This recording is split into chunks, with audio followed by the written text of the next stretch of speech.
அடுத்தபடியாக ஆனந்த் அவரை பற்றி சொல்லணும்னா before I invite him this ஃபிலிமில் வந்து ஒரு ஸ்க்ரீன்லேயும் வந்து ஒரு ஃப்ரேம்லேயும் வந்து அவ்வளோ வந்து ஆடியன்ஸ்லாம் என்ஜாய் பண்ணாங்க உங்கள் performance one of your best ஃபிலிம்ஸ்னே சொல்லலாம் அண்ட் சாமாக இருக்கட்டும் இன்டென்சிட்டியாக இருக்கட்டும் ரெண்டுமே எஃபர்ட்லெஸ்ஸாக வந்துட்டு பண்ணுற ஒரு actor I like to request you to say few words.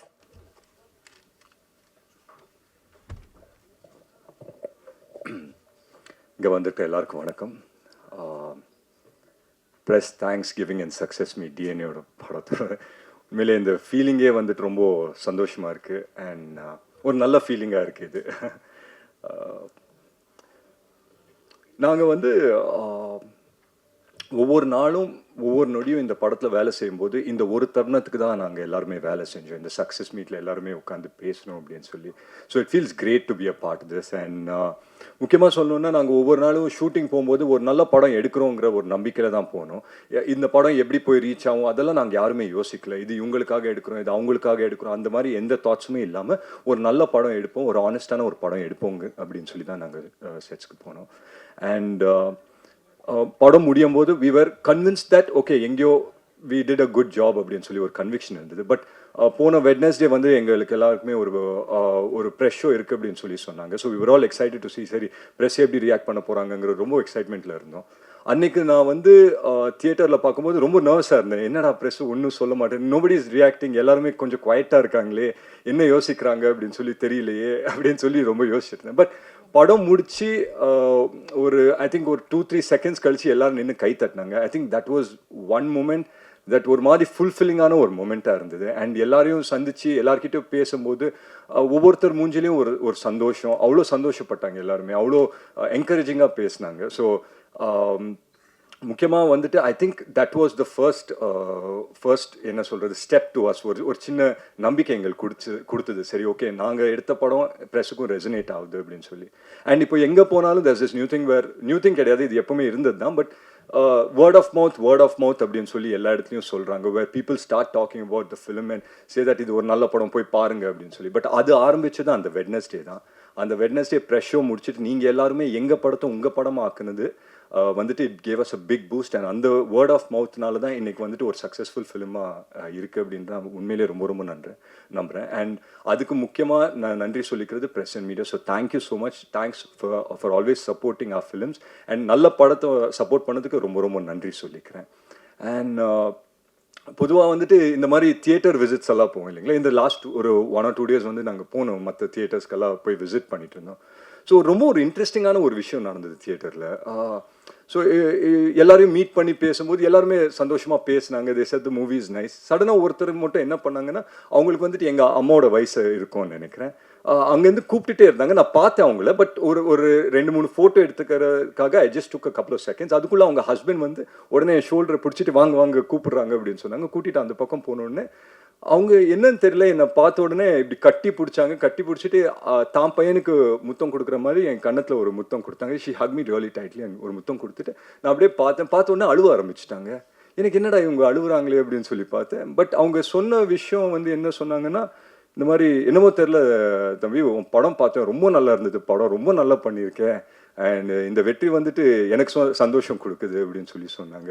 So it felt really nice. அந்த ஒரு விஷயம் எனக்கு gave me something to think. And ஒவ்வொரு தியேட்டரு நாங்கள் போய் விசிட் பண்ணும்போது அவங்க எல்லாருமே வந்து என்கிட்ட பேசும்போது எப்படி பேசுகிறாங்கன்னா, இந்த படத்தோட வெற்றி of course it is important to all of us. And என்னோட கெரியருக்கும் for me being an actor and for every one of us ரொம்ப ரொம்ப முக்கியம்.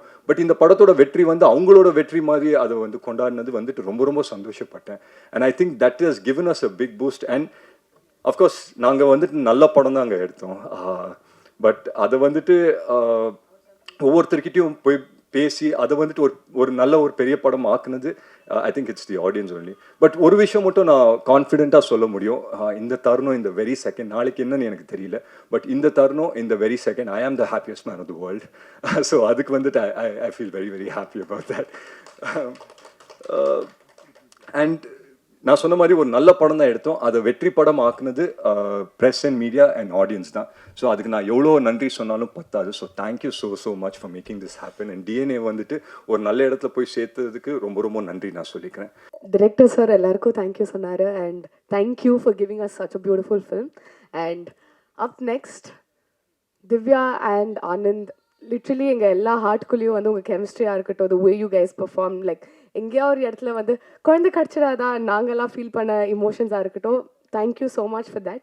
அண்ட் நிமிஷா எந்த மூவியில் வந்தாலுமே she's given us such strong performances. and அவங்க ஒரு ரூம்குள்ளே வந்தாலே ஒரு எனர்ஜி பயங்கர கண்டேஜியஸாக இருக்கும். ஸோ அதே எனர்ஜியோட I like to request you to say few words.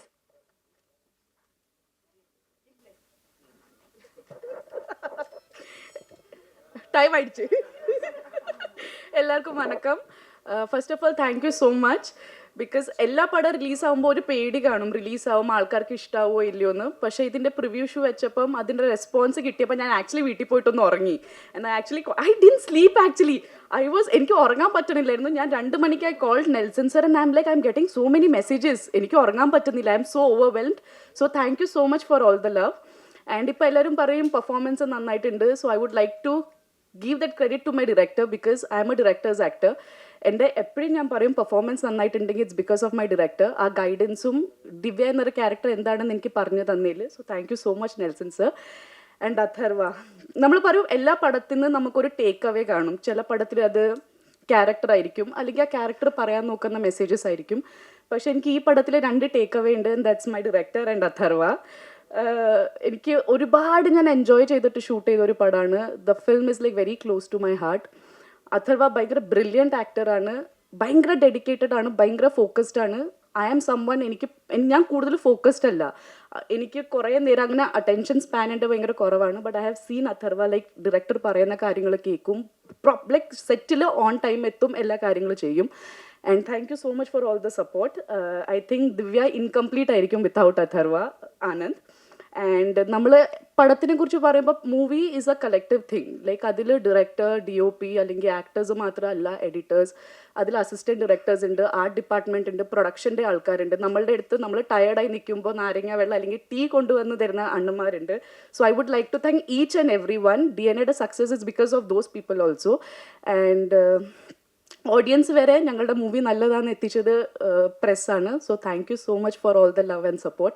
It actually means a lot. Because ചെറിയ നമ്മൾ പടം ബിഗ് ബഡ്ജറ്റ് മൂവീസ് ആണെങ്കിൽ അത് പെട്ടെന്ന് ഓഡിയൻസ് വരെ എത്തും.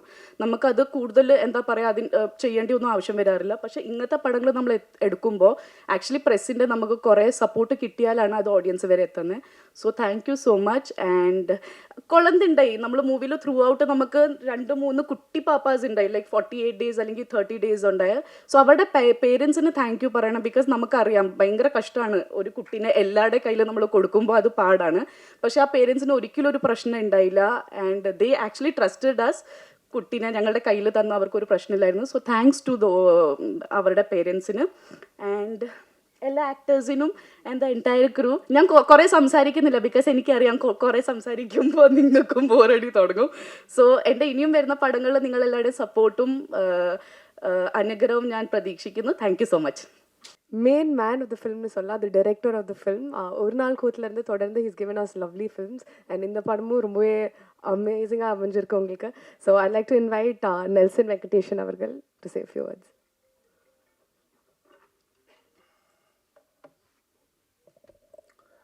எல்லாருக்கும் வணக்கம். நிறைய பேச வேண்டியிருக்கு, ஆனால் எவ்வளோ நேரம் இருக்குது, உங்களுக்கு எவ்வளோ பொறுமை இருக்குது, எவ்வளோ தூரம் வந்து ஸ்டேஜில் இருக்கிறவங்களுக்கு பொறுமை இருக்குது அப்படின்னு தெரில. என்னால் முடிஞ்ச அளவுக்கு நான் சீக்கிரமாகவும் சுருக்கமாகவும் வாட்ச் பார்க்குறேங்க மணிகண்டன். ரொம்ப நன்றி. முதல்ல உங்கள் எல்லாரையும் பார்க்குறதுக்கு ரொம்ப சந்தோஷமாக இருக்குது. நீங்கள் சந்தோஷமாக சாப்பிட்றத பார்க்க ரொம்ப சந்தோஷமாக இருக்குது. ஏன்னா தமிழ் சினிமாவுடைய சூழலில் ஒரு படத்தினுடைய வெற்றி, அதற்கான ஒரு சூழல் அமையிறது அப்படிங்கிறது ஒரு இயக்குனர் நல்ல படம் எடுக்கிறதுனால மட்டும் கிடையாது. அந்த படம் வந்து சரியான ரிலீஸ் தேதி வரணும், அது அந்த இயக்குனர் கையில் கிடையாது. அந்த படம் வந்து சரியான பப்ளிசிட்டி கிடைக்கணும், அதுவும் அந்த இயக்குனர் கையில் கிடையாது. அந்த படம் வந்து டிஸ்ட்ரிபியூட்டர் சைடில் ஒரு கான்ஃபிடென்ஸை க்ரியேட் பண்ணணும், அதுவும் அந்த இயக்குனர் கையில் கிடையாது. அப்புறம் போஸ்டர் ஓட்டுறதுலேருந்து ப்ரொமோஷன் பண்ணுற வரைக்கும் ஒரு படத்தினுடைய வெற்றி அது ஒரு நல்ல படமா இல்லை நல்லா இல்லாத படமாங்கிறத தாண்டி ஒரு வெற்றியை தீர்மானிக்க பல விஷயங்கள் கைகூட வேண்டியிருக்கு, ஒன்று சேர வேண்டியிருக்கு, ஒத்துழைக்க வேண்டியிருக்கு, உழைப்பை போட வேண்டியிருக்கு. பல நன்றி கடன்களால் மட்டும்தான் அந்த வெற்றியும் பூர்த்தி அடைகிற மாதிரியான சூழல் இன்னைக்கு தமிழ் சினிமாவில் இருக்குது. அப்படி இருக்கும்போது ஒரு நல்ல படத்தை எடுத்துகிட்டு சந்தோஷமாகவும் நிம்மதியாகவும் மட்டும் இருக்க முடியாமல் இந்த படம் எப்படி போய் மக்களை சேரும், அதை போய் சேர வேண்டிய அந்த பாதை அந்த படத்திற்கு சுமூகமாக இருக்குமா இல்லை அது சேலஞ்சிங்காக இருக்குமா அப்படிங்கிற பதட்டத்தோட வெள்ளிக்கிழமையும் சனிக்கிழமையும் கடந்துட்டு இருக்கிற பல இயக்குனர்கள் சார்பாக உங்கள் எல்லாருக்கும் என்னுடைய முழு நன்றி. உங்களுடைய அன்புக்கும் ஆதரவுக்கும், நீங்கள் இந்த டிஎன்ஏ படத்துக்கு எங்கள் மேலே காமிச்ச அன்புக்கும் இந்த படத்து மேலே காமிச்ச அன்புக்கும் உங்கள் எல்லாருக்கும் ரொம்ப ரொம்ப ரொம்ப ரொம்ப நன்றி. ரொம்ப தேங்க்யூ. கிட்டத்தட்ட இது 9 வருஷம் தாண்டி 10வது வருஷம் சினிமாவில். I don't feel very old. ஏன்னா சினிமாவுக்கு கொஞ்சம் வெளியில இருந்து தான் நான் சினிமாவை இயக்கியிருக்கேன். இந்த படம் என்ன சினிமாவை கொஞ்சம் உள்ளே கூட்டிகிட்டு வந்த மாதிரி நான் ஃபீல் பண்ணுறேன். எங்கேருந்து ஆரம்பிக்கிறதுன்னு தெரில. இந்த படம் உருவாகிறதுக்கு காரணமாக இருந்த சில இதயங்கள், அவங்களுக்கு என்னுடைய முதல் நன்றிகளை நான் சொல்லணும். ஆனந்துக்கும் திவ்யாவுக்குமான கதை வந்து கிட்டத்தட்ட எனக்கு 2009-10 என்கிட்ட இந்த கதை உள்ளுக்குள்ளே இருக்குது. இந்த ஆனந்தும் திவ்யாவும் பெயர் வேற வேற, பட் இது நான் வந்து என் வாழ்க்கையில் பார்த்த உண்மையான கதாபாத்திரங்கள். இந்த மாதிரி ஒரு குடும்பத்தில், ஒரு 20 பேர் இருக்கிற குடும்பத்தில் ஒருத்தரை மட்டும் அவங்களுடைய விஷயங்களை புரிஞ்சிக்காம, அவங்களுக்கு தேவையான அன்பையும் அரவணைப்பையும் காமிக்காம, அவர்களை வந்து ஒரு தனித்துவமாகவும் ஒரு அந்த குடும்பத்தினுடைய போக்கோடு ஒன்று சேராத ஒரு ஆட்களாகவும் ட்ரீட் பண்ணும்போது, அவங்க கோத்ரூ பண்ணக்கூடிய அந்த வழி இருக்குல்ல. ஒரு 20 பேர் இருக்கிற குடும்பத்தில் எப்போவுமே ஒரு நல்லதோ ஒரு கெட்டதோ ஒரு டிஸ்கஷனோ இல்லை வந்து ஒரு முடிவோ இல்லை ஒரு ஊருக்கு போகிறோன்னா கூட அவனுக்கு விருப்பம் இருக்கான்னு கூட இல்லை அவளுக்கு விருப்பம் இருக்குமான்னு கூட கேட்காத மாதிரியான உயிர்கள் வந்து நிறைய சமூகத்தில் இருக்குது. ஒரு குடும்பத்தில் அவங்க ஒருத்தர் மட்டும் ஒட்டாமல் இருப்பாங்க. அப்படி நான் நிறைய கதாபாத்திரங்களை பார்த்துருக்கேன். அவங்களோட வழியை நான் வந்து பகிர்ந்துருக்கிறேன். எங்கள் குடும்பத்திலே நான் பார்த்துருக்கிறேன், என்னோட நண்பர்கள் குடும்பத்தில் பார்த்துருக்கேன். ஸோ அந்த மாதிரி நான் பார்த்த 2 கதாபாத்திரம் தான் ஆனந்தும் திவ்யாவும். அவங்க 2 பேருக்குலாம் அவங்களுக்கு கல்யாணம் ஆகுமா அப்படிங்கிற டிஸ்கஷனில் எனக்கு இந்த கதையே வந்து கிட்டத்தட்ட பல வருஷங்களுக்கு முன்னாடி தோணுச்சு.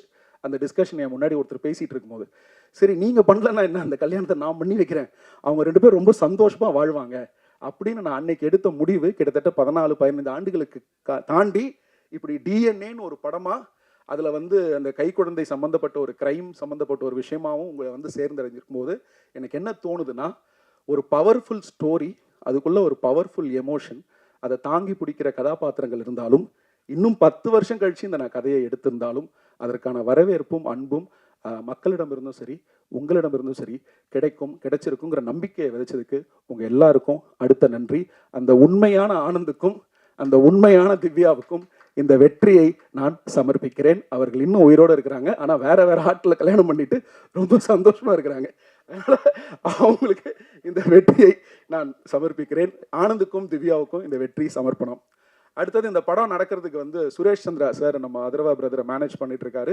சார் வந்து ஒரு முக்கியமான காரணம். அவரை நான் இந்த படத்தை பற்றி பேசுறதுக்கு ஒரு நாள் முன்னாடி ஒரு காஃபி ஷாப்பில் பார்த்தேன். நாங்கள் வேற ஏதோ பேசிட்டு பிரிஞ்சு போயிட்டோம். திருப்பி அடுத்த நாள் வந்து நம்ம அம்பேத்கருடைய ஆஃபீஸில் பார்த்தேன். அப்போது நான் வந்து ப்ரொடியூசர், தயாரிப்பாளர், நம்ம அம்பேத்கருக்கு சொன்ன கதையை நீ சொல்லாதப்பா அப்படின்ட்டு சுரேஷ் சந்திரா சார்கிட்ட வந்து என்னோட ப்ரொடியூசர் சொல்கிறாரு. கிட்டத்தட்ட நான் ஒரு தெரியல 100கணக்கான ஆட்கள்கிட்ட சினிமாவில் இந்த 9 வருடத்தில் கதை சொல்லியிருப்போம். முதல் முறையாக என்னோட கதையை என் முன்னால் ஒரு ஒரு ஒரு ஒரு சுரேஷ் சந்திரா சார்கிட்ட நான் எப்படி சொன்னேனோ எங்கே நிறுத்தினேனோ, எதை வந்து ஒரு ஹைலைட்டாக நான் ஹைலைட் பண்ணி ட்ராமேட்டிக்காக சொன்னனோ அதை அப்படியே வந்து எங்கள் ப்ரொடியூசர் அம்பேத்குமார் சொன்னார். அப்போ தான் நான் கன்வின்ஸ் ஆனேன், ஓகே இவருக்கு இந்த கதை உண்மையிலே பிடிச்சிருக்கு, இந்த படம் வந்து நடக்கும் அப்படின்னு சொல்லி. அந்த மொமெண்ட் நான் என்றைக்குமே மறக்க மாட்டேன்.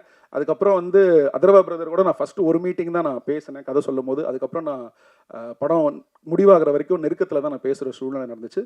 ஸோ இந்த படம் நடப்பதற்கும் இந்த படத்துடைய ஆரம்ப புள்ளியில் ஒரு முக்கிய அங்கமாகவும் காரணமாகவும் இருந்த சுரேஷ் சந்திரா சாருக்கு என்னுடைய நன்றி. அடுத்தது இந்த படம் இன்னைக்கு டிஎன்ஏவாக வெளியில் வந்திருக்குன்னா இதுக்கு பல நல்ல உள்ளங்கள் பின்னாடி நிறைய வேலை செஞ்சுருக்காங்க. அதில் வந்து திங்க் மியூசிக் எங்கள் படத்துடைய ஆடியோ வாங்கியிருக்கிறாங்க. அந்த திங்க் மியூசிக் டீமுடைய சப்போர்ட் வந்து ரொம்ப பெரிய சப்போர்ட்டு. அவங்களோட வைஸ் பிரசிடென்ட் சந்தோஷுக்கு என்னுடைய மிகப்பெரிய நன்றி. அவர் என்னுடைய நண்பர். நாங்கள் மைக்கு வெளியில் வேறு மாதிரி தான் பேசுவோம். கிட்டத்தட்ட சந்தோஷ் எனக்கு 18-19 வருஷமாக தெரியும். நான் சொன்னேன் இல்லையா, இந்த சினிமாவில் வந்து இந்த நல்ல உள்ளங்கள் அப்படின்னு இந்த கதையில் சில விஷயம்லாம் சொல்கிறோம்ல, நானும் சந்தோஷும் ஒரு காலேஜ் ஸ்டூடெண்ட்டாக பழகுறோம். அங்கேருந்து 2 பேருடைய பயணம் வேறு. ஆனால் இன்றைக்கி நான் டிஎன்ஏல ஒரு இயக்குனராகவும், அவர் அந்த பக்கம் திங்க் மியூசிக்கில் வந்து ஒரு கண்டென்ட் பையராகவும், இல்லை எனக்கு இண்டஸ்ட்ரியில் இருக்கக்கூடிய ஒரு வெல்விஷராகவும் ஒரு ஃப்ரெண்டாகவும் பார்க்கும்போது எல்லாரும் சேர்ந்து இந்த படத்தை வந்து உங்ககிட்ட கொண்டு வந்து ப்ரெஸ் பண்ணுற அந்த அனுபவம் வந்து எனக்கு ரொம்ப திருப்தியாக இருந்துச்சு. லைஃப் இஸ் ஆல்வேஸ் அ சர்க்கிள்னு சொல்லுவோம்ல, அது அடிக்கடி நமக்கு லைஃப் சொல்லிகிட்டே இருக்கிற மாதிரி தான் நான் பார்க்குறேன். சந்தோஷுக்கு ரொம்ப ரொம்ப ரொம்ப ரொம்ப ரொம்ப நன்றி. அடுத்தது வந்து என்னுடைய காஸ்ட் அண்ட் க்ரூ. நான் அதை பற்றி சுருக்கமாக சொல்லிடுறேன். ஏன்னா இன்னும் பல இடங்களில் நான் அவங்கள பற்றி பேசியிருக்கிறேன், க்ரூவை பற்றியும் பேசியிருக்கிறேன். ஸோ அதுக்கு நான் டைம் அதிகமாக எடுத்துக்க விரும்பலை. க்ரூவை பற்றி சொல்லணும்னா, பார்த்திபன் வந்து ஒரு மிகச்சிறந்த திறமைசாலி. அவர் பார்க்க மட்டும் கொஞ்சம் ராம்ஜி மாதிரி இருப்பார்ல. ராம்ஜி சார் வந்து எங்களுக்கு ஃபேவரட் சினிமாட்டோகிராஃபர். அவர் பார்க்க அப்படி தான் இருப்பார்ல. ஒரு நம்ம ராண்டி சார்கிட்ட ஒர்க் பண்ணார், நேனோக்கடினேன்னு ஒர்க் பண்ணியிருக்காரு. ஒரு கடுமையான உழைப்பாளி, காஞ்சிபுரத்துக்காரரு. மெட்ராஸ்க்கான வாடகை இன்னும் பார்த்திக்கு வரல. பார்த்தியை நான் வந்து கிட்டத்தட்ட 2015 ஒரு நாள் கூத்து ஷூட்டிங்கில் நான் எப்படி பார்த்தேனோ அந்த உடம்புல 1/2 கிலோ கூட எக்ஸ்ட்ரா போடலை. 2025 டெய்லி காலையில் எழுந்திரிச்சு 10 கிலோமீட்டர் ஓடிட்டு இருக்கு பீஸு. அதனால் 2025 பார்த்தி அப்படியே இருக்கிறாப்புல. ஆனால் அவருடைய திறமை பன்மடங்கு உயர்ந்திருக்கு. பார்த்தி வந்து ஒரு டெடிகேட்டட் கேமராமேன். இந்த படத்தில் வந்து நான் ஆக்சுவலாக முந்தைய 3 படங்களில் கோகுலை ரொம்ப டார்ச்சர் பண்ணியிருக்கேன். ஆனால் இந்த படத்தில் எனக்கு என்ன வேணுங்கிறத நான் பார்த்திக்கிட்ட தெளிவாக சொல்லிவிட்டு பார்த்திக்கிட்டே நிறைய முடிவுகளுக்கான பொறுப்புகளை விட்டுட்டேன். அதனால் பல முக்கியமான முடிவுகள் வந்து இந்த படத்தில் பார்த்தி எடுத்தது விஷுவலி. இன்றைக்கி ஒவ்வொரு விமர்சனத்துலேயும், ஒவ்வொரு ட்வீட்லேயும், ஒவ்வொரு இன்ஸ்டாகிராம் போஸ்ட்லேயும், ஏன் ஒரு காமன் ஆடியன்ஸ் வந்து அவங்க கொடுக்கக்கூடிய ரிவ்யூவிலையும் சினிமோட்டோகிராஃபியை ரொம்பவும் அப்ரிஷியேட் பண்ணுறாங்க அப்படிங்கிறது எனக்கு ரொம்ப சந்தோஷமாக இருக்குது. உங்ககிட்ட ஒரு முக்கியமான விஷயம் சொல்லணும்னு நினைக்கிறேன். ஒரு மிகப்பெரிய படத்தில் ஒரு பெரிய ஹீரோ, பெரிய பட்ஜெட்டு நான் சொல்கிறது வெறும் நம்பரை குறிக்கிறதுல சொல்கிறேன். 100 கோடி இல்லை 70 கோடி 80 கோடி போட்டு எடுக்கிற படங்களில் ஒரு சினிமோட்டோகிராஃபர் கேட்கக்கூடிய எல்லா லைட் இருக்கும், எல்லா டெக்னீஷியன் இருக்கும், எல்லா எக்யூப்மெண்ட் இருக்கும், நிறைய டைம் இருக்கும். அவங்களுக்கு அவ்வளவு சௌகரியங்கள் அந்த பெரிய படங்களில் செஞ்சு தரப்படும். ஆனால் இப்போ எங்களை மாதிரி நாங்கள் பண்ணுற பட்ஜெட் சைடில் இருக்கிறவங்களுக்கு எங்களுக்கு போதுமான எக்யூப்மெண்ட்ஸ், லைட்ஸ், இது இந்த படம் இல்லை, பொதுவாக அதுதான் இந்த பிஸ்னஸோட டிசைன். எங்களுக்கு போதுமான எக்யூப்மெண்ட்ஸோ, லைட்ஸோ, லொக்கேஷனோ, டைமோ ஒரு ரேஸில் ஓடுற மாதிரி தான் நாங்கள் ஷூட் பண்ண வேண்டி இருக்கும். இதை நான் குறையா சொல்லலை. ஆனால் அதில் இவ்வளவு இடர்பாடுகளுக்கு நடுவில், சேலஞ்சஸ்க்கு நடுவில் இப்படி ஒரு அவுட்புட்டை வந்து ஒரு கேமராமேன் கொடுக்குறாரு அப்படின்னா அவருக்கு தமிழ் சினிமாவில் ஒரு நல்ல எதிர்காலம் இருக்குன்னு நினைக்கிறேன். பார்த்தி ஒரு நிறைய திறமைசாலி. இயக்குநர்களும் தயாரிப்பாளர்களும் இனிமேல் அவரை பயன்படுத்திக்க வேண்டியது அவருடைய பொறுப்பு. So congratulations Parthi, I'm very happy for you. இந்த சக்ஸஸ்க்காக நீங்கள் பல வருஷம் காத்துட்டு இருந்தீங்க. இந்த மேடைக்காக நீங்கள் பல தியாகங்களை செஞ்சுருக்கிறீங்க. நீங்கள் நினச்ச விஷயங்கள்லாம் நடக்கும். உங்களுக்கு என்னுடைய வாழ்த்துக்கள். அடுத்தது எடிட்டர் சாபுக்கு வந்து இது 4வது படம். அவர் ஒரு வாட்டி படம் நடக்கும்போது இந்த ஆளோட சண்டை போட்டு நம்ம நாளைக்கு பேச மாட்டோங்கிற மைண்ட் செட்டில் தான் அவர் வீட்டுக்கு போவார். இதை பல இடத்துல அவர் சொல்லியிருக்காரு. இந்த வாட்டி அந்த மாதிரி நிறைய நடந்துச்சு. சாபுவோடைய நேரத்துக்கும் உழைப்புக்கும் நான் என்றைக்குமே வந்து தேங்க்ஃபுல்னு சொல்லுவேன். ஒரு கட்டத்தில் இந்த படத்தினுடைய போஸ்ட் ப்ரொடக்ஷன், ஏன்னா ரொம்ப குறுகிய காலகட்டத்தில் நாங்கள் ரிலீஸ் பண்ண முடிவெடுத்தோம். இந்த படத்தில் போஸ்ட் ப்ரொடக்ஷன் ஃபுல்லாகவே வந்து என்னோட எடிட்டர் தான் ட்ரைவ் பண்ணார். அப்புறம் அவர் ஒரு முக்கியமான அளவுகோல் என்னுடைய படங்களுக்கு. அவர் சிரிக்கிற இடங்களில் முதல்ல அந்த ரஷ் பார்த்து அவர் சிரிச்சார்னா தேட்டரில் சிரிப்பாங்க. இன்ன வரைக்கும் சொல்கிறேன், அவர் எங்கெங்கெல்லாம் இந்த தேட்டரில் ஆடியன்ஸ் சிரிப்பாங்கன்னு நினச்சாங்களோ, எங்கெங்கெல்லாம் பயங்கர சுவாரஸ்யமாக சீட் எட்ஜில் வந்து பார்ப்பாங்கன்னு நினச்சாரோ நான் கூட நம்பலை. ஆனால் அவர் ரொம்ப உறுதியாக இருந்தார். அந்த உறுதித்தன்மை ஒரு எடிட்டருக்கு ரொம்ப முக்கியம் நினைக்கிறேன். சாபுக்கு வாழ்த்துக்கள். ரொம்ப சந்தோஷம். இந்த வெற்றி வந்து உங்களுக்கான வெற்றி. நிறைய பேரில் வந்து விறுவிறுப்பான எடிட்டிங்னு மட்டும் எழுதாமல் எடிட்டர் கொஞ்சம் கத்திரி போட்டிருக்கலாம் அப்படின்னு எழுதாமல் இந்த எடிட்டிங் வந்து ரொம்ப சிறப்பாக பண்ணியிருக்காரு அப்படின்னு சொல்லி எல்லா விமர்சனத்தில் எழுதியிருக்காங்க.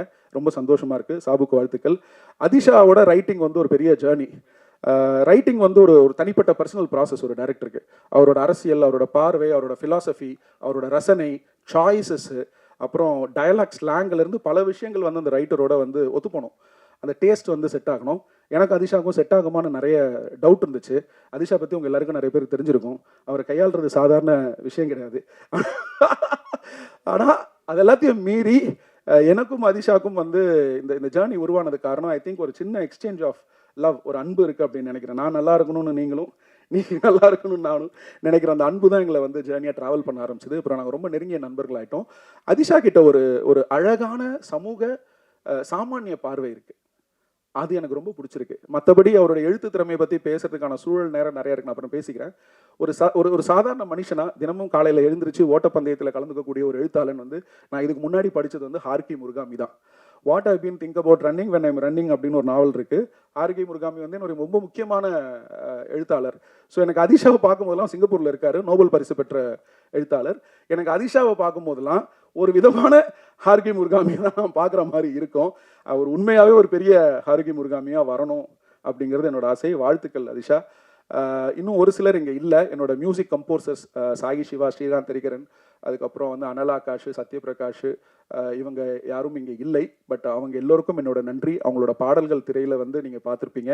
ஒரு டெபியூ கம்போசராக அவங்க இந்த படத்தில் அவங்களோட பங்களிப்பை ரொம்ப சிறப்பாக செஞ்சுருந்தாங்க. அவங்களுக்கு நன்றி. மீடியா மேசன் டீமுக்கு நன்றி. அப்புறம் இந்த மியூசிக்கை கோஆர்டினேட் பண்ணி கொடுத்த எனக்கு பவித்ராக்கு நன்றி. அப்புறம் ஜிப்ரான் சார், இன்னைக்கு ஒரு சின்ன கன்ஃபியூஷனால் அவர் இங்கே வர முடியாமல் போச்சு. அதுக்கு காரணம் நான் தான். இந்த படத்துக்கு வந்து பின்னணி இசை வந்து எவ்வளவு முக்கியம், எவ்வளவு பெரிய பலம் அப்படிங்கிறது படம் பார்க்கும்போது உங்களுக்கு தெரிஞ்சிருக்கும். இந்த பின்னணி இசைக்கு போதுமான கால அவகாசம் அவருக்கு நான் கொடுத்துடணும்னு முயற்சி பண்ணேன்.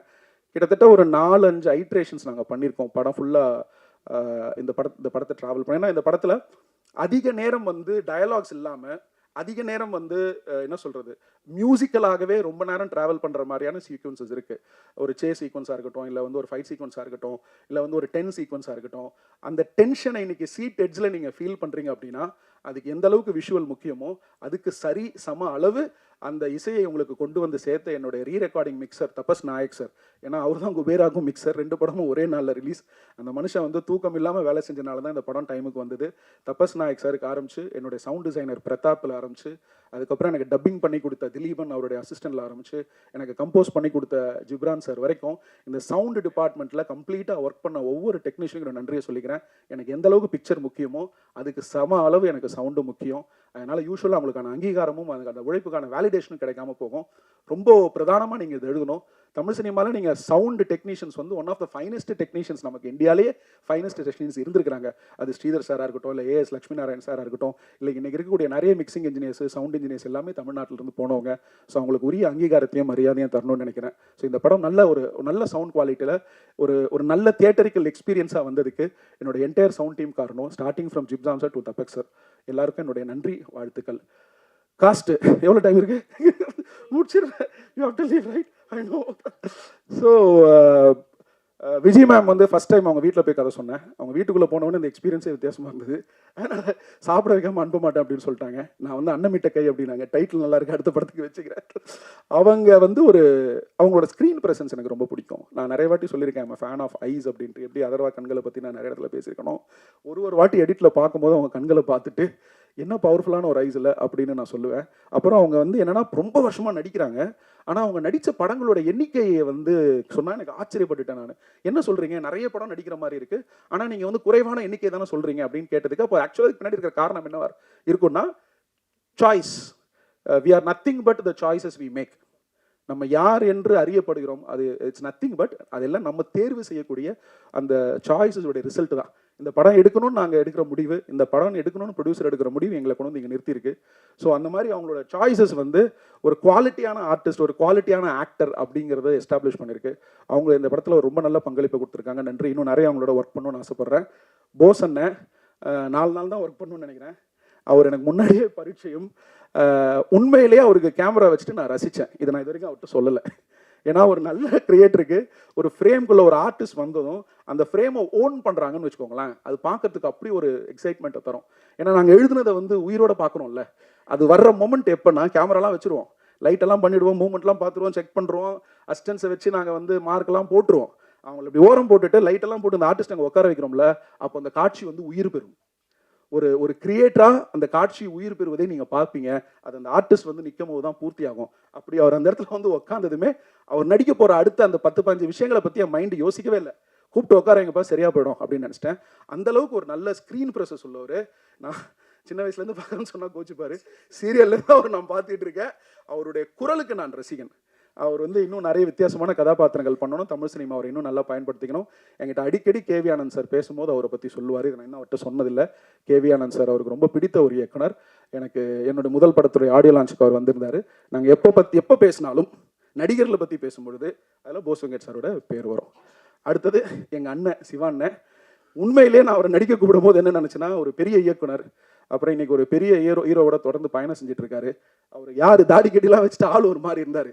அப்புறம் அவர் யார், அவர்கிட்ட எப்படி அணுகணும் அப்படின்னு ஒரு தயக்கம் இருந்துகிட்டே இருக்கு. அந்த தயக்கத்தை வந்தோன்னே உடனே உடச்சிட்டாப்புல. பல நாட்கள் வந்து ஷூட்டிங் உட்கார வச்சுட்டு நான் சும்மா உட்கார வச்சுருக்கோம். பாண்டிச்சேரியில் கிளைமேக்ஸ் ஷூட் பண்ண போயிட்டு 3 நாளில் ஒரு நாங்கள் சும்மா வைக்க வேண்டிய சூழ்நிலை வந்துருச்சு. எங்கள் எல்லாருக்கும் அண்ணன்னு உரிமையாக கூப்பிடக்கூடிய ஒரு இடத்த கொடுத்துருக்காரு. இந்த படத்தினோட வெற்றியில் நான் உண்மையாக சொல்கிறேன், எனக்கு இருக்கிற சந்தோஷத்தை விட ஒரு படி மேலே, இங்கே இருக்கிற எல்லாரோட சந்தோஷத்தை விட ஒரு படி மேலே சந்தோஷம் வந்து அண்ணனுக்கு இருக்குது. அண்ணன் வந்து ஒரு பரிசுத்த இதயம், உள்ளே இருக்கிற மனசு வந்து ஒரு அன்மையான மனசு. நான் அண்ணன் பேசும்போது அண்ணனோட அம்மாவுடைய முகத்தை பார்த்துக்கிட்டே இருந்தேன். மேலேருந்து உட்காந்து தன் மகன் பேசுவதை அவ்வளோ ரசிக்கிறாங்க. அவங்களோட அந்த லவ்வையும் அந்த ரிலேஷன்ஷிப்பையும் பார்க்க எனக்கு ரொம்ப சந்தோஷமாக இருக்குது. நான் மனசார சொல்கிறேனே, ரொம்ப நன்றி, ரொம்ப நன்றி, ரொம்ப தேங்க்யூ. பாலசக்திவேல் சார், அவர் தான் பண்ணணும், வேறு யாருமே பண்ணக்கூடாதுன்ற முடிவோட இருந்தேன். இன்னைக்கு ஏதோ ஒரு முக்கியமான வேலை இருக்குது. நைட் அவர் ஒய்ஃபோட படம் பார்த்துட்டு பேசினார். அவங்க சாரோட ஒய்ஃப் மேடம் வந்து ஒரு 1/2 hour பேசினாங்க. பளிச்சுன்னு ஒன்று போட்டுட்டு இது நல்லா நடிச்சிருக்கேன் அப்படின்னு வேற சொன்னாங்க. ஐ குட் விஷுவலைஸ் அவங்க வந்து அவரோட சீக்ஸை ஸ்லாப் பண்ணுறது. அவரை கஷ்டப்படுத்திருக்கேன் அந்த படத்தில். அவரை பயங்கரமாக ஓடியார வச்சுருக்கேன். பல இடங்களில் வந்து அவர்கிட்ட நிறைய டேக் வாங்கியிருக்கேன். எனக்கு வந்து ஒரு இயக்குனர்னு பார்க்காம ஒரு செட் அசிஸ்டன்ட் ஒர்க்கு கிட்டத்தட்ட பல இடங்களில் அவர் எனக்காக நீ நவரு அப்படின்னு அந்த வேலையை பார்த்துருவார். அண்ணன் கூட திடீர்னு அசிஸ்டன்ட் டைரக்டரோட உள்ளே சேர்ந்து வந்து க்ளீன் பண்ணிட்டு இருப்பாரு, பொசிஷன் கொடுக்க சொல்லிருப்பாரு, நீங்கள் வந்து ஓரமாக உட்காருங்க அப்படின்னு சொல்லுவேன். வாலாய சக்திவேல் ஒரு குழந்தை. எங்கள் செட்டில் யார் வந்தாலும் அவர் கண்ணத்தையும் மீசையும் பிடிச்சி கிள்ளிட்டு அவர் டெடிபேர் மாதிரி அவருக்கு ஒரு கட்டி அணைச்சி கட்டி ஒரு ஹக்கு கொடுத்துட்டு அதுக்கப்புறம் தான் எங்கள் வேலையை ஆரம்பிப்போம். அது ஒரு ஹாப்பி சோல், ஒரு நல்ல எனர்ஜி, ஒரு அருமையான மனுஷன், ஒரு பெரிய டைரக்டர். காதலுங்கிற ஒரு படம் வந்து தமிழ் சினிமாவில் வெளிவந்த சிறந்த 50 படங்கள்னு எடுத்திங்கன்னா அதில் காதல் வந்துடும். அப்பேற்பட்ட ஒரு டைரக்டரோட என் படத்தில் வேலை செஞ்சது எனக்கு ரொம்ப சந்தோஷமாக இருக்குது, பெருமையாக இருந்தது. அவருக்கு ரொம்ப நன்றி. வேறு யாராவது மிஸ் பண்ணிட்டேன்னா okay. Coming back to my Anand and Divya. Ramesh கோச்சிக்கு போகிறான். ஆல்ரெடி ஆடியோ லான்ச்சில் அவன் பேர் சொல்லுன்னு கோச்சிக்கிட்டா. ஆடியோ லான்ச்சில் டைமே இல்லை. ரொம்ப நன்றிங்க. ரமேஷ் வந்து என்னோட குடும்ப உறுப்பினர் மாதிரி, என்னோட நண்பர் மாதிரி. இந்த படத்தில் வந்து ரமேஷ்க்கு நான் 20 நாள் தான் ஃபஸ்ட்டு டேட்டு கேட்டேன். வேற ஒரு படத்தில் மாட்டிகிட்டு இருந்தான். கடுமையான சூழ்நிலையில் இன்னொரு படத்தை தியாகம் செஞ்சுட்டு ஒரு இயக்குனருக்கு வந்து நோ சொல்லிட்டு தான் இந்த படம் எனக்கு ரமேஷ் வந்து பண்ணி கொடுத்தான். அவருக்கு ரமேஷ் திலக்குக்கு வந்து மிகவும் நன்றி. ஏன்னா அவர் கமிட் பண்ணதை தாண்டி ஒரு 20 நாள் இந்த படத்தில் வந்து அவர் எனக்கு நடிச்சு கொடுத்தாரு. அதுக்கு அவர் அதிகமாக சன்மானம் எதுவும் பெற்றுக்கொள்ளவில்லை, கொடுக்கறதாகவும் இல்லை.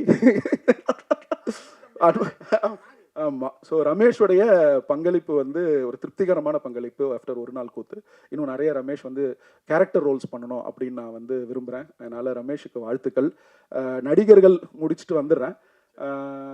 அதர்வா அண்ட் நிமிஷா, உண்மையிலேயே திவ்யா ஆனந்த கதை வந்து திரைக்கு வரும்னு நான் எதிர்பார்க்கல. ஏன்னா அந்த கதை என்கிட்ட பல வருடங்களாக இருக்குது. இன்னைக்கு இருக்கக்கூடிய முக்கியமான பிரதான தயாரிப்பாளர்கள் எல்லாருக்குமே இந்த கதை வந்து ஓரளவுக்கு தெரியும். பட் இந்த கதையுடைய மையத்தை ஒரு ப்ரொடியூசர் புரிஞ்சிட்டதும், ஒரு டைரக்டர் அந்த அலைவரிசையோட வந்ததும், அது சாத்தியப்பட்டது எப்படின்னா அதுக்குள்ளே வந்து ஒரு ஹீரோவும் ஒரு ஹீரோயினும் வரும்போது தான். இப்போ நிமிஷாவை எடுத்துக்கிட்டோம்னா, எனக்கு நிமிஷாக்கான அறிமுகம் வந்து தொண்டி முதலும் படம் தான். அதில் வந்து பார்த்தீங்கன்னா போலீஸ் ஸ்டேஷனில் ஒரு சீன் வரும் ஃபஹத் ஃபாசிலோட. இவங்க வந்து அவங்ககிட்ட கேட்குவாங்க, நீ செயின் எடுத்து வாயில் போட்டதை நான் பார்த்தேன், நீ பொய் சொல்கிற அப்படின்னு. சூரஜ் வெங்காயமோட ஒரு பக்கத்தில் இருப்பார். கோவமாக வந்து ஃபகத் கிட்ட வந்து அவங்க நடிப்பாங்க. நான் உண்மையிலே ஆச்சரியமாக பார்த்தேன். ஃபகத் என்பது ஒரு மாபெரும் நடிகன். நிமிஷாவுக்கு வந்து அது முதல் படம். அவங்க அந்த நடிகன் முன்னாடி அப்படிப்பட்ட ஒரு பெர்ஃபார்மன்ஸை ஒரு ஆர்டிஸ்டால கான்ஃபிடென்ட்டாக தைரியமாக முதல் படத்தில் கொடுக்க முடியும்னா அப்போ இந்த பொண்ணுக்கிட்ட ஏதோ ஸ்பெஷலாக இருக்குது அப்படின்னு சொல்லி நான் அவங்கள ஃபாலோ பண்ண ஆரம்பித்தேன். அடுத்தது எனக்கு தெரிஞ்சு நான் நயட்டு பார்த்தேன்னு நினைக்கிறேன். நயட்டுலேயும் வந்து எனக்கு வந்து ஒரு ஷாக்கிங் பெர்ஃபார்மன்ஸாக இருந்தது. கிரேட் இண்டியன் கிச்சன், ஒரு வாட்டியும் அந்த கிச்சனுக்குள்ளே அவங்க போகும்போதும் அவங்க அனுபவிச்ச அந்த வழியை நானும் அனுபவித்தேன். ஆச்சரியமாக இருந்தது. அப்புறம் சித்தால பார்த்துருக்கோம், ஜிகர்தண்டால பார்த்துருக்கோம், மாலிக்கில் பார்த்துருக்கோம். நிமிஷாவிடம் இருப்பது ஒரு விதமான வரம், நடிப்பை பொறுத்த வரைக்கும். அது அவங்களுக்கு தெரியாது. அதுதான் அதோடைய சிறப்பும் கூட. நீங்கள் எல்லாரும் அவங்கள ஒரு பயங்கரமான ஆக்டர்னு சொன்னதில் 1% கூட அவங்களோட மைண்டில் ஏறல. இப்போ அவங்க மைண்டெல்லாம் என்ன இருக்குன்னா, இன்னொரு ஷூட்டுக்கு போனோம், அங்கே ஒரு டைரக்டர் வெயிட் பண்ணிட்டு இருப்பான், இவன் என்ன இவ்வளோ போட்டு பேசிட்டு இருக்கானே, நீ எல்லாம் தேவையில்லை, நான் ஃபோன் பண்ணி கேட்டுக்கிறேன், என்னை விடு, நான் ஷூட்டிங் போகிறேன், அதானே சாரு அண்ணாட்ட சாரி சொல்லிடலாமா சாரு அண்ணாக்கு. ஸோ இந்த இந்த இந்த இந்த இன்னசென்ஸ் இருக்குல்ல, இந்த அன்பு இருக்குல்ல, அது ஒரு பியூரஸ்ட் ஃபார்மில் இருக்குது. அது எங்கள் படத்துக்கு கிடைச்சது ஒரு பிளெஸிங்னு நினைக்கிறோம். எங்களோட entire crew and press and cast sarba, thank you so much Divya. Without you this film wouldn't have been complete. Thank you so much. இந்த திவ்யாவை பார்த்துக்கிற அளவுக்கு எனக்கு ஒரு ஆனந்த தேவை. அதர்வா பிரதரை பற்றி நிறைய கேள்விப்பட்டிருப்போம், நிறைய நீங்கள் கடந்து வந்திருப்பீங்க. ஒரு இண்டஸ்ட்ரியில் வந்து 10 வருஷத்துக்கு மேலே இருக்காரு, ஒரு மிகப்பெரிய நடிகருடைய மகனாக இருக்கிறாரு. எனக்கு தெரிஞ்சு எந்த நடிகர் தன்னுடைய உடலை சரியாக மெயின்டைன் பண்ணுறாங்களோ, ஒரு டிசிப்ளினை கடைபிடிக்கிறாங்களோ, அவங்ககிட்ட டிசிப்ளின் இருக்குதுன்னு அர்த்தம். டிசிப்ளின் இல்லாமல் அவங்ககிட்ட ஒரு உடலை வந்து மெயின்டைன் பண்ண முடியாது. அது என்ன தேவைன்னு எனக்கு தெரியும், நான் போராடிட்டு இருக்கேன் 10 வருஷமா. ஸோ அப்படி இருக்கும்போது ஃபஸ்ட்டு மீட்டிங் எனக்கு ஒரு நல்ல கான்ஃபிடென்ஸை கொடுத்தது. ஏன்னா ஒரு ஹீரோ இதைத்தான் ரசிப்பார்னு தமிழ் சினிமாவில் காலங்காலமாக பல இயக்குநர்களுக்கு அந்த ஹீரோவை சுற்றி இருக்கிறவங்க ஒரு கற்பிதத்தை கொடுத்துட்டு இருக்காங்க. ஹீரோக்குனா இப்படி தான் கதை பண்ணணும், ஹீரோக்கு இப்படி தான் கதை சொல்லணும்னு. நான் முதல் முறையாக நான் அதர்வாக்கு கதை சொல்லிட்டு நான் ஃபீல் பண்ணது என்னன்னா, அப்படிலாம் இல்லை. ஒரு ட்ராமாவை அவங்க என்ஜாய் பண்ணுறாங்க, ஒரு காமெடி அவங்க என்ஜாய் பண்ணுறாங்க, ஒரு எமோஷன் அவங்க என்ஜாய் பண்ணுறாங்க. அப்போ இவங்களை பற்றி நம்ம கேள்விப்படுறது வந்து சரியா தவறா அப்படின்ற ஒரு குழப்பம் வருது. ஸோ இந்த கதை அடுத்த கட்டத்துக்கு நகர்ந்ததுக்கான காரணம் அதர்வாவுடைய இந்த கதை தேர்வும் ரசனையும், இந்த கதையில் அந்த ஆனந்த் திவ்யாங்கிற கதாபாத்திரத்து மேலே அவர் வச்ச அன்பும் நம்பிக்கையும். எனக்கு தெரிஞ்சு அதுதான் ஃபஸ்ட்டு. அதுக்கப்புறம் தான் நெல்சன். நான் ரொம்ப கிளியராக சொல்கிறேன். இந்த ஃபஸ்ட்டு 45 மினிட்ஸ் நான் வந்து அவருக்கு நரேட் பண்ணும்போது ட்ராமா அவர் பயங்கரமாக என்ஜாய் பண்ணார். அங்கேருந்து அவர் ஷூட்டிங் போகும்போது ஒரு வாட்டி என்கிட்ட சொன்னது என்னென்னா, அதை குறைச்சிடாதீங்க, அதை குறைச்சிடாதீங்க, அதை குறைச்சிடாதீங்க, அதை குறைச்சிடாதீங்க. இதை தான் திரும்ப திரும்ப சொன்னார். நான் நினைத்த மாதிரி எல்லாம், அப்புறம் நமக்கு இருந்த சூழ்நிலைகள், நமக்கு இருந்த சேலஞ்சஸ், இது எல்லாத்துக்குள்ளேயும் உங்களோட ஒத்துழைப்புக்கும் நேரத்துக்கும் நம்பிக்கைக்கும் நன்றி. நான் கொடுத்த வார்த்தையை காப்பாற்றிட்டேன்னு நினைக்கிறேன். ஒரு நல்ல படம் கண்டிப்பாக தானே உங்கள் கெரியரில் அப்படின்னு நான் ப்ராமிஸ் பண்ணேன். I think I delivered. I'm very happy. நிச்சயம் நாங்கள் இன்னொரு படம் கண்டிப்பாக ஒர்க் பண்ணோம். அது இதை விட இன்னும் பெட்டர் படமாக கொடுக்கறதுக்கு நாங்கள் ட்ரை பண்ணுவோம். Thank you so much brother. மிக்க மிக்க நன்றி. இந்த படத்தினுடைய வெற்றிக்கு ஒரு தயாரிப்பாளர் எந்த அளவுக்கு காரணமோ, ஒரு இயக்குனர் எந்த அளவுக்கு காரணமோ, அந்த படத்தினுடைய இணை இயக்குனர் அந்த அளவுக்கு காரணம். என்னோட இணை இயக்குனர் சொல்கிறேன், என்னோட இணை இயக்குனர் நாகராஜன். ஃபரானாக்கும் அவர் தான் இணை இயக்குனர், இந்த படத்துக்கும் அவர் தான் இணை இயக்குனர். இது வந்து நான் ஒரு குறுகிய காலகட்டத்தில் நான் ஷூட்டிங்கு போனேன். இதை ஒரு ஷார்ட் நோட்டீஸில் எனக்கு எடுக்கிறதுக்கான கான்ஃபிடென்ஸ் கொடுத்தது வந்து என்னுடைய கோ டைரக்டர் தான். அவர் வந்து என்னோட நண்பர், என்னோட ஃப்ரெண்ட், என்னோட மென்டர், ஃபிலாசபர், அதுக்கப்புறம் நிமிஷாவுடைய ப்ளே பார்ட்னர், அதர்வாவுடைய பட்டி, அப்புறம் எங்கள் எல்லா டீமுக்கும் அவர் நாக்ஸு, அப்புறம் ஐஸ்வர்யா ராஜேஷ்க்கு வந்து ஸ்னேக்ஸு, ஸோ அப்புறம் வந்து அண்ணனுக்கு வந்து தம்பி வரமாட்டாப்புல, கூச்சப்படுவாப்புல, அண்ணனுக்கு வந்து தம்பி. எனக்கு வர வேண்டிய ப்ரெஷரில் 99% ப்ரெஷரை தன் தோள்களில் சுமர்ந்து இந்த படத்தினுடைய வெற்றிக்காக ஆரம்பத்திலிருந்து கடைசி வரைக்கும் இந்த நொடி வரைக்கும் உழைச்சிட்டு இருக்கிற நாகராஜுக்கு என்னுடைய மனமார்ந்த நன்றி. பல நேரங்களில் நான் வந்து நினச்சி பார்த்துருக்கேன், நாகராஜ் இல்லைனா நமக்கு ரொம்ப டைட் ஆகும் அப்படின்னு சொல்லிட்டு. அதனால் தேங்க்யூ. இதுக்கு மேலே பேசினா கஷ்டமாக இருக்கும். நன்றி. அப்புறம் ஜேம்ஸ் சார் எங்கே இருக்காரு? இதோ இருக்காரு. எங்கள் ப்ரொடியூசர் வந்து ரொம்ப இன்ட்ரெஸ்டிங்கான ஒரு கேரக்டர். அவர் வந்து ஒரு மக்கள் பிரதிநிதி. பயங்கர பரபரப்பாக இருப்பார். நைட்டு 11 மணிக்கு யாராவது எதாவது வேணும்னா கூட அன்னைய தேர்த்துக்கு ஒரு ஐஏஎஸ் ஆஃபீஸருக்கோ ஐபிஎஸ் ஆஃபீஸருக்கோ கால் பண்ணுறது வந்து யோசிக்க மாட்டார். டெய்லியும் அவர் வந்து கட்சி சம்மந்தப்பட்ட ஆட்கள் ஆஃபீஸில் இருப்பாங்க. இதுக்கு நடுவில் தான் அவர் சினிமா பண்ணுறாரு. அவர் அந்த பரபரப்பு நடுவில் அவரை பிடிக்கிறது ஒரு சேலஞ்சாக இருக்கும். ப்ளஸ் இந்த படத்தினை பற்றின முதல் நம்பிக்கை, ஃபஸ்ட்டு இந்த படத்தை ஒரு நல்ல எடிட் பண்ண வெர்ஷன் பார்த்தது வந்து நம்ம ஜேம்ஸ் சார் தான். அவர் அன்னையிலேருந்து இந்த படத்தில் இன்னைக்கு செகண்ட் வரைக்கும் அவர் வச்சிருக்கிற அந்த நம்பிக்கை வந்து எனக்கு ரொம்ப மோட்டிவேட்டிங்காக இருந்துச்சு. அப்புறம் பல பிரச்சனைகளும் பல சூழ்நிலைகளும் எனக்கு பக்கமாக நின்று உதவி பண்ணி இந்த படத்தை முடிக்கிறதுக்கு ஹெல்ப் பண்ணியிருக்காரு. அதனால் நன்றி James sir, thank you so much. எங்கள் அம்மாவுக்கு நன்றி. இந்த படத்துடைய ப்ரொடியூசர் வந்து பார்த்தீங்கன்னா ஒரு நல்ல மக்கள் பிரதிநிதி. அவரோட எண்ணம் வந்து சரியான இடத்துல இருக்கு. இந்த படத்தை வந்து இவ்வளவு பேருக்கு போய் ரீச் ஆகிற அளவுக்கு இவ்வளவு நல்ல பப்ளிசிட்டி பண்ணி இந்த படத்தை வந்து தமிழ்நாட்டில் இருக்கிற எல்லாருக்கும் போய் சேர்ற அளவுக்கு இந்த படத்தை பற்றின விளம்பரங்களை கொண்டு போய் கொடுத்து இன்னைக்கு உங்கள் அளவுக்கு முன்னாடி இந்த படம் நல்லா தெரிகிற அளவுக்கு செஞ்சிருக்கிறாருன்னா அதுக்கு எங்கள் ப்ரொடியூசருடைய சரியான திட்டமிடலும், இந்த படத்தை மேலே அவர் வச்சிருந்த நம்பிக்கையும், இந்த பப்ளிசிட்டிக்கு அவர் செலவு பண்ணதும் அதுதான் வந்து எங்களுக்கு காரணம். அதனால் என் ப்ரொடியூசருக்கு வந்து இந்த படத்தை எங்களுக்கு எடுத்து கொடுத்ததுக்கும், இந்த படத்தை கொண்டு போய் மக்கள்கிட்ட சேர்த்ததுக்கும், எங்கள் எல்லாரையும் பத்திரமா பார்த்துக்கிட்டதுக்கும் என்னுடைய ப்ரொடியூசர் அம்பேத்குமார் சாருக்கு நன்றி. அவங்களோட மனைவி ஜெயந்தி அம்பேத்குமாருக்கு நன்றி. இந்த படத்தில் ஆஃபீஸ் அசிஸ்டண்ட்டாக இருந்து இந்த வேலைகளை ஃபுல்லாக முடிச்சு கொடுத்த ஸ்ரீ பசங்களுக்கும், general manager AGM Subu sir, அப்புறம் வந்து ஷர்மா, இவங்க எல்லாருக்கும் என்னுடைய நன்றி. அப்புறம் இந்த படத்தினோட எக்ஸிக்யூட்டிவ் ப்ரொடியூசர் திரு பாலா, அவர் தான் என்ன அம்பேத் சார்கிட்ட அறிமுகப்படுத்தி வச்சாரு, அவருக்கு நன்றி. யாரையாவது விட்டுட்டானான்னு தெரியல. யுவராஜ் எப்பா சண்டை இங்கே வா, தயவு செய்து வா, இவன் மேலே வா. இல்லை 4 நாளாக வந்து நாங்கள் ஊராக போனோம். எங்கள் ப்ரொடியூசர் எவ்வளோ தான் பப்ளிசிட்டி பண்ணாலும் எவ்வளோ தான் செலவு பண்ணாலும் யுவராஜ் இல்லைன்னா என்னால் வந்து இந்த 4 நாள் நிம்மதியாக இருந்திருக்க முடியாது. அதர்வா இப்போ வாப்பாங்க, அதர்வாவாலையும் இருக்க முடியாது. யுவராஜோட ஒர்க் பண்ணுறதா முதல் படம். ஏன்னா எனக்கு நல்ல பழக்கம். ஒரு விஷயம் நான் வந்து யுவராஜை பற்றி இங்கே சொல்லணும், நல்ல வேளை நான் மறந்துருப்பேன். அதாவது நான் இந்த 4 நாளாக யுவராஜ் கூடவே ட்ராவல் பண்ணுறேன். 4 நாளாக ஒரு இனோவா காரில் ஊராக சுற்றிட்டு இருக்கோம். அவ்வளோ ஃபோன் வருது, அவ்வளோ பேர் பேசுகிறாங்க, அவ்வளவு மெசேஜஸ் வருது, யாரோ பேசுகிறாங்க. ஒரு ஹோட்டல் ஹவுஸ் பாயிலிருந்து ஒரு பெரிய நடிகர் வரைக்கும், ஒரு பெரிய மேனேஜர் வரைக்கும், ஒரு பெரிய ப்ரொடியூசருக்கு பேசுகிறாங்க. ஒரு செகண்ட் இந்த மனுஷன் முகம் சுளிக்கல, கோவப்படல. ஒரு பக்கம் வந்து ஒரு ப்ரொடியூசர் ஒரு ஃபங்க்ஷன் நடத்துறதுக்கு ஒரு பணம் தர வேண்டியிருக்கு, ஒரு பக்கம் ஒரு ஆர்டிஸ்ட் கிட்ட ஒரு பதில் வர வேண்டியிருக்கு, ஒரு பக்கம் இன்னொரு ப்ரோக்ராமுக்கு லேட் ஆகிட்டு இருக்கு, ஒரு பக்கம் வந்து இன்னொரு டாக்குமெண்ட் எதுவும் அனுப்ப வேண்டியிருக்கு. இவர் அந்த ஸ்பேஸில் ஒர்க் பண்ணுறதை பார்க்கறதுக்கு ஒரு சூப்பர்மேன் மாதிரி இருக்காப்புல. அதனால் இந்த படத்தை கடைசி நொடியில் கடைசி நேரத்தில் மக்களிடம் எடுத்து செல்வதற்கு மிகப்பெரிய தூணாக உதவியாக இருந்த யுவராஜுக்கு நன்றி. யுவராஜ் இல்லைன்னா என்னால் இந்த 3-4 நாட்கள் வந்து நிம்மதியாக கடந்து போயிருக்க முடியுமான்னு தெரியாது. நான் வந்து ஏதோ வந்து ப்ரெஸ் முன்னாடி யுவராஜை ஏற்றி விடணும்லாம் நான் சொல்லலை. யுவராஜ் இந்த படத்துக்கு கொடுத்துருக்கிற பங்களிப்பு ரொம்ப பெரிய பங்களிப்பு. அதுக்கு முறையான அங்கீகாரமும் வேலிடேஷனும் வேணும். அதுக்கு தான் நான் இங்கே சொல்கிறேன். நன்றி. கார்த்திக் ரவிவர்மாவுக்கு நன்றி. இந்த படத்தினுடைய ப்ரொமோஷன்ஸ்க்காக, இந்த படத்தினுடைய பல விஷயங்களுக்காக ஆரம்பத்திலேருந்து கான்ட்ரிபியூட் பண்ணி கொடுத்துருக்காரு. அதனால் கார்த்திக் ரவிவர்மாவுக்கு நன்றி. என்னுடைய டைரக்ஷன் டீமில் இருக்கக்கூடிய அசிஸ்டன்ட் டைரக்டர்ஸ், நான் எப்பவுமே 4-5 பேருக்கு மேலே வச்சுக்கிட்டதில்லை. இந்த படத்தில் ஒரு 8-10 பேர் அதிகமாக ஒர்க் பண்ணுற சூழல் வந்துருச்சு. என் அசிஸ்டன்ட் டைரக்டர்ஸ் வந்து எனக்கு ஃபேமிலி மாதிரி தான். அசிஸ்டன்ட் எடிட்டர்ஸையும் சேர்த்து தான் சொல்கிறேன். எனக்கு அவங்க ரொம்ப பர்சனல், என் கூடவே இருப்பாங்க. என்னோடய வாழ்க்கையோட ஒன்றிணைஞ்சு தான் அவங்க பயணிப்பாங்க. அவங்களுடைய பங்களிப்பு வந்து என்னுடைய பங்களிப்பு எந்த அளவுக்கு முக்கியமோ அந்த அளவுக்கு அவங்களோட பங்களிப்பு முக்கியம். ஒவ்வொருத்தருக்கும், என்னோட அசிஸ்டன்ட் டைரக்டருடைய ஒவ்வொருத்தருக்கும் நன்றி. அவங்க எல்லாருக்கும் ஒரு நல்ல வளமான எதிர்காலம் அமையணும். அசிஸ்டன்ட் எடிட்டர்ஸ் பிரகா அண்ட் காசி அவ்வளவு நேரம் அந்த சிஸ்டம் முன்னாடி உட்காந்துருக்காங்க. அதற்கான சூழலும் சேலஞ்சிங்கான ப்ரெஷர் சுச்சுவேஷன்ஸும் நிறையா இருந்துச்சு. அதில் உடஞ்சிடாமல் அந்த ப்ரெஷரை தாங்கக்கூடிய அளவுக்கு ஒரு எடிட்டர் இருக்கிறான்னா அவன் அடுத்தது ஒரு நல்ல எடிட்டராக வரதுக்கான வாய்ப்பு இருக்குது. ஸோ அசிஸ்டன்ட் எடிட்டர்ஸ்க்கு என்னுடைய வாழ்த்துக்கள். எல்லாருக்கும் நன்றி சொல்லிட்டேன். யாரையாவது விட்டுருந்தேன்னா மன்னிச்சுக்கோங்க. யாரையாவது விட்டுருந்தேன்னா மன்னிச்சுக்கோங்க. ஒரு நிறைவாக ஒரு விஷயத்தை மட்டும் சொல்லிட்டு நான் முடிச்சிடுறேன்.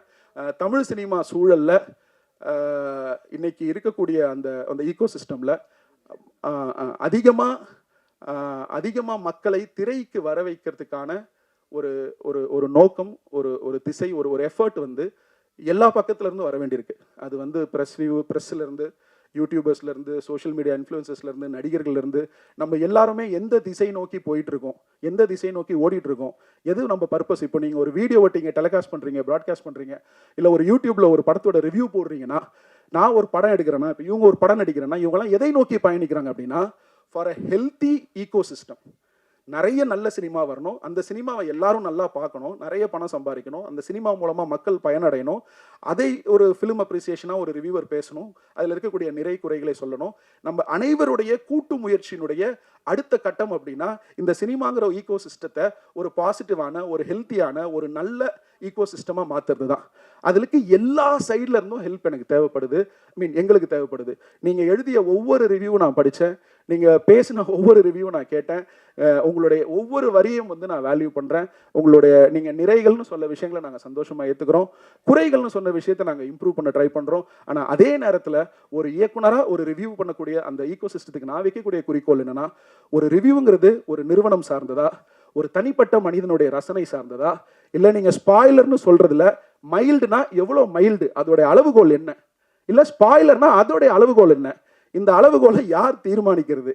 இல்லை இப்போ நீங்கள் ரிவ்யூ சொல்லும் பொழுது அந்த ரிவ்யூவோட நோக்கம் என்ன? ஆடியன்ஸுக்கு இந்த படத்தை கொண்டு போகிறதா வேண்டாமா, இல்லை இந்த படத்தினுடைய வணிகத்தில் ஏதாவது இடைஞ்சல் இருக்குமா, இல்லை இந்த படம் எந்த சூழலில் என்ன ஒரு அமைப்பில் உருவாக்கப்பட்ட படம்? ஏன்னா நீங்கள் பல வருஷமாக இருக்கீங்க, இது எல்லாமே உங்களுக்கு தெரியும். ஸோ இதை எல்லாத்தையுமே நீங்கள் கணக்கில் எடுத்துகிட்டு ரிவ்யூ பண்ணுறீங்களா அப்படின்னு எனக்கு அந்த ரிவ்யூ பார்க்கும்போது ஒரு சின்ன குழப்பம் இருந்துச்சு. இந்த என்டையர் படம் ஃபுல்லாக நான் போன 3 படங்கள் அதை பெருசாக நான் வந்து அவ்வளோ நேரம் ஸ்பெண்ட் பண்ண முடியல. பட் ஒவ்வொரு ரிவ்யூவும் பார்த்தேன், ஒவ்வொன்றையும் ஸ்டடி பண்ணேன். ஒவ்வொருத்தருடைய அந்த என்ன சொல்கிறது அனுபவம் வித்தியாசமாக இருந்தது. சென்னையில் ரிவ்யூ பண்ணுறவர், ஒரு இங்கிலீஷ் பத்திரிகையில் ரிவ்யூ பண்ணுறவர், ஒரு தமிழ் பத்திரிகைக்கு ரிவ்யூ பண்ணுறவர், ஒரு தமிழ் யூடியூப் சேனலுக்கு ரிவ்யூ பண்ணுறவர். ஸோ உங்களுக்கு அந்த ஈகோ சிஸ்டமில் இருக்கக்கூடிய ஒரு 50 பேராலேயே ஒரு படம், இந்த படம் இல்லை, ஒரு படத்துக்கு வந்து ஒரு ஒருமித்த கருத்தை ஃபார்ம் பண்ண முடியாத பட்சத்தில் இந்த பக்கம் இருக்கிற நாங்கள் புரிஞ்சுக்க ட்ரை பண்ணுறோம். So we would like to have a strong handshake. நாங்கள் பாதி தூரம் வரோம், நீங்கள் பாதி தூரம் வாங்க. Will handshake, will understand which content, எந்த படம், எந்த கதை இந்த ஈகோ சிஸ்டத்துக்கு தேவை, அதை எப்படி ப்ரெசென்ட் பண்ணால் நம்ம எல்லாரும் சேர்ந்து சினிமாவை ஒரு படி அடுத்ததுக்கு எடுத்துகிட்டு போக முடியும் அப்படின்னு நான் தெரிஞ்சுக்கவும் பேசவும் ஆசையாக இருக்கேன். அடுத்த வர காலகட்டங்களில் அது நடக்கும்னு நினைக்கிறேன். அதன் பிரகாரம் என்னுடைய அடுத்த படமும் இருக்கும்னு நினைக்கிறேன். உங்களோட அன்புக்கும் ஆதரவுக்கும் தொடர்ந்து என்னுடைய 4 படங்களுக்கும் நீங்கள் கொடுத்த சப்போர்ட்டுக்கும் நன்றி. Thank you so much. நிறைய டைம் எடுத்துக்கிட்டேன். நன்றி. சிவா சார் ஒன்று சொல்ல மறந்துட்டேன். நீங்கள் பேசிட்டு இருந்தீங்க, உங்கள் அம்மா அங்கே உட்காந்துட்டு பொறிப்பாக பார்த்துக்கிட்டு இருந்தாங்க. அதை நான் பதிவு பண்ணியிருக்கேன். அதுதான் ஆக்சுவல் டிஎன்ஏ நான் சொல்லுவேன். I was enjoying her expression. அம்மா வணக்கம். 2 முக்கியமான பேரை விட்டுட்டேன், சொல்லலைன்னா நான் நிம்மதியாக தூங்க முடியாது. எங்களோட அண்ணன்டா, அவர் பேர் சந்துரு. எனக்கு ஃபரானா டிஸ்கஷன்லேயும் கூட டிஸ்கஷன் டீமில் இருந்தார், இந்த டிஎன்ஏ டிஸ்கஷன் டீமில் இருந்தார்.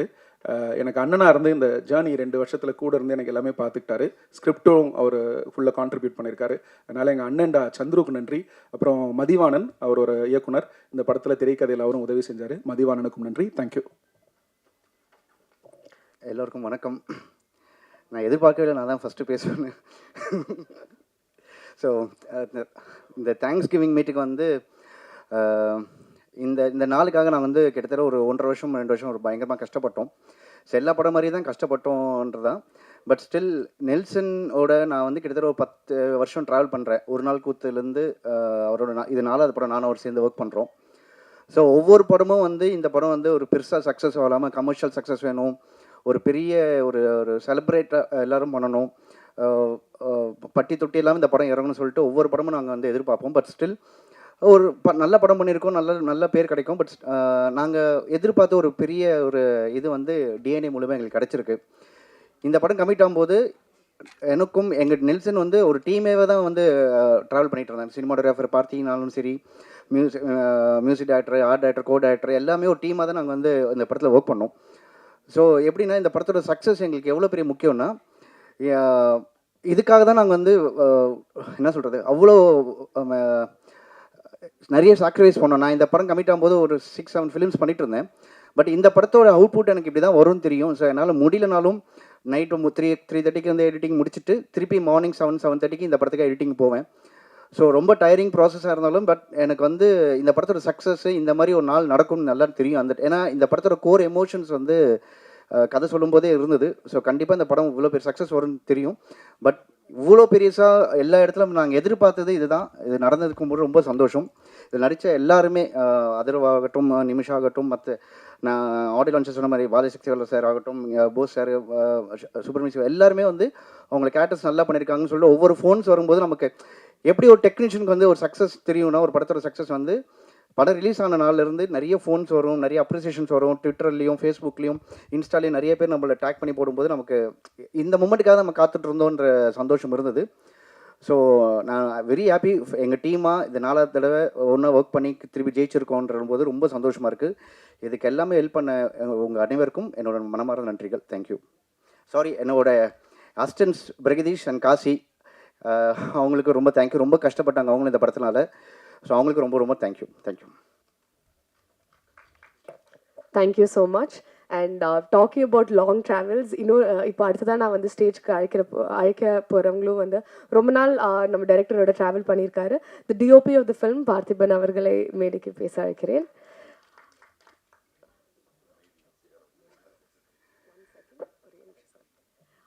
Also, I'd like to invite the co-producer of the film, Sanjay Shanmugam avargal, onto the stage.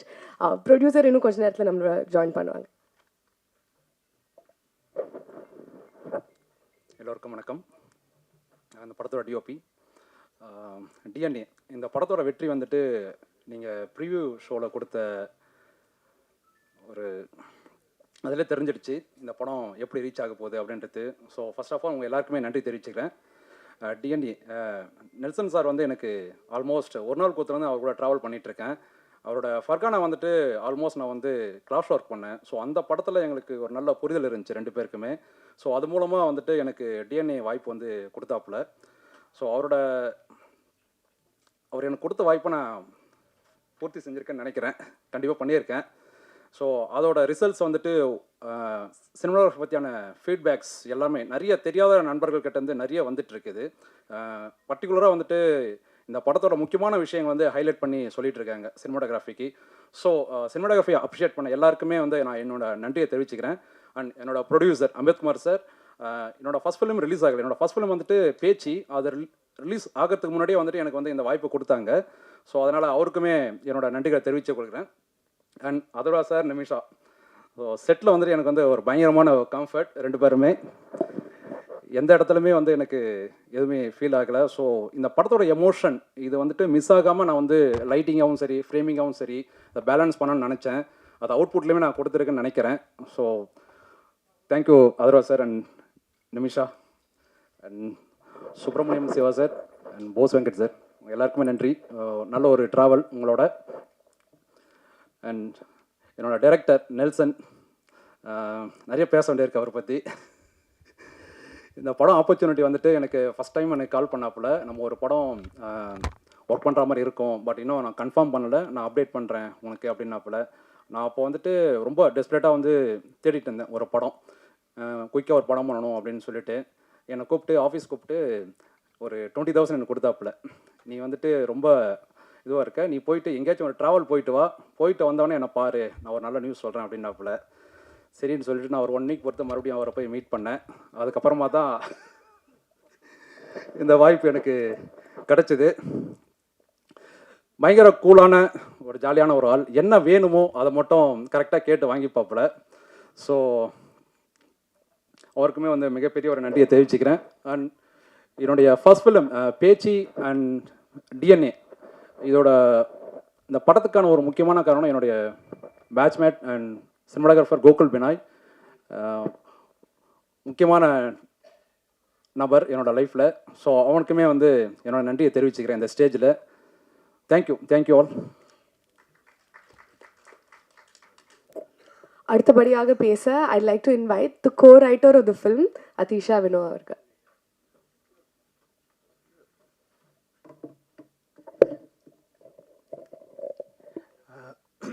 அனைவருக்கும் வணக்கம். மேடையில் இருக்கக்கூடிய அனைவருக்கும் வணக்கம்.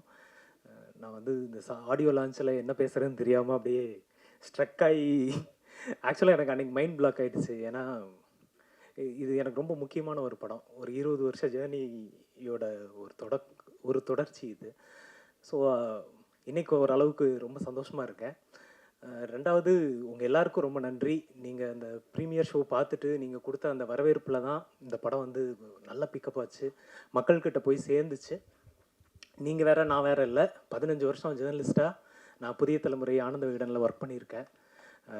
அது அங்கேருந்து உங்கள் அந்த சீட்லேருந்து தான் நான் இந்த சீட்டுக்கு வந்திருக்கேன்.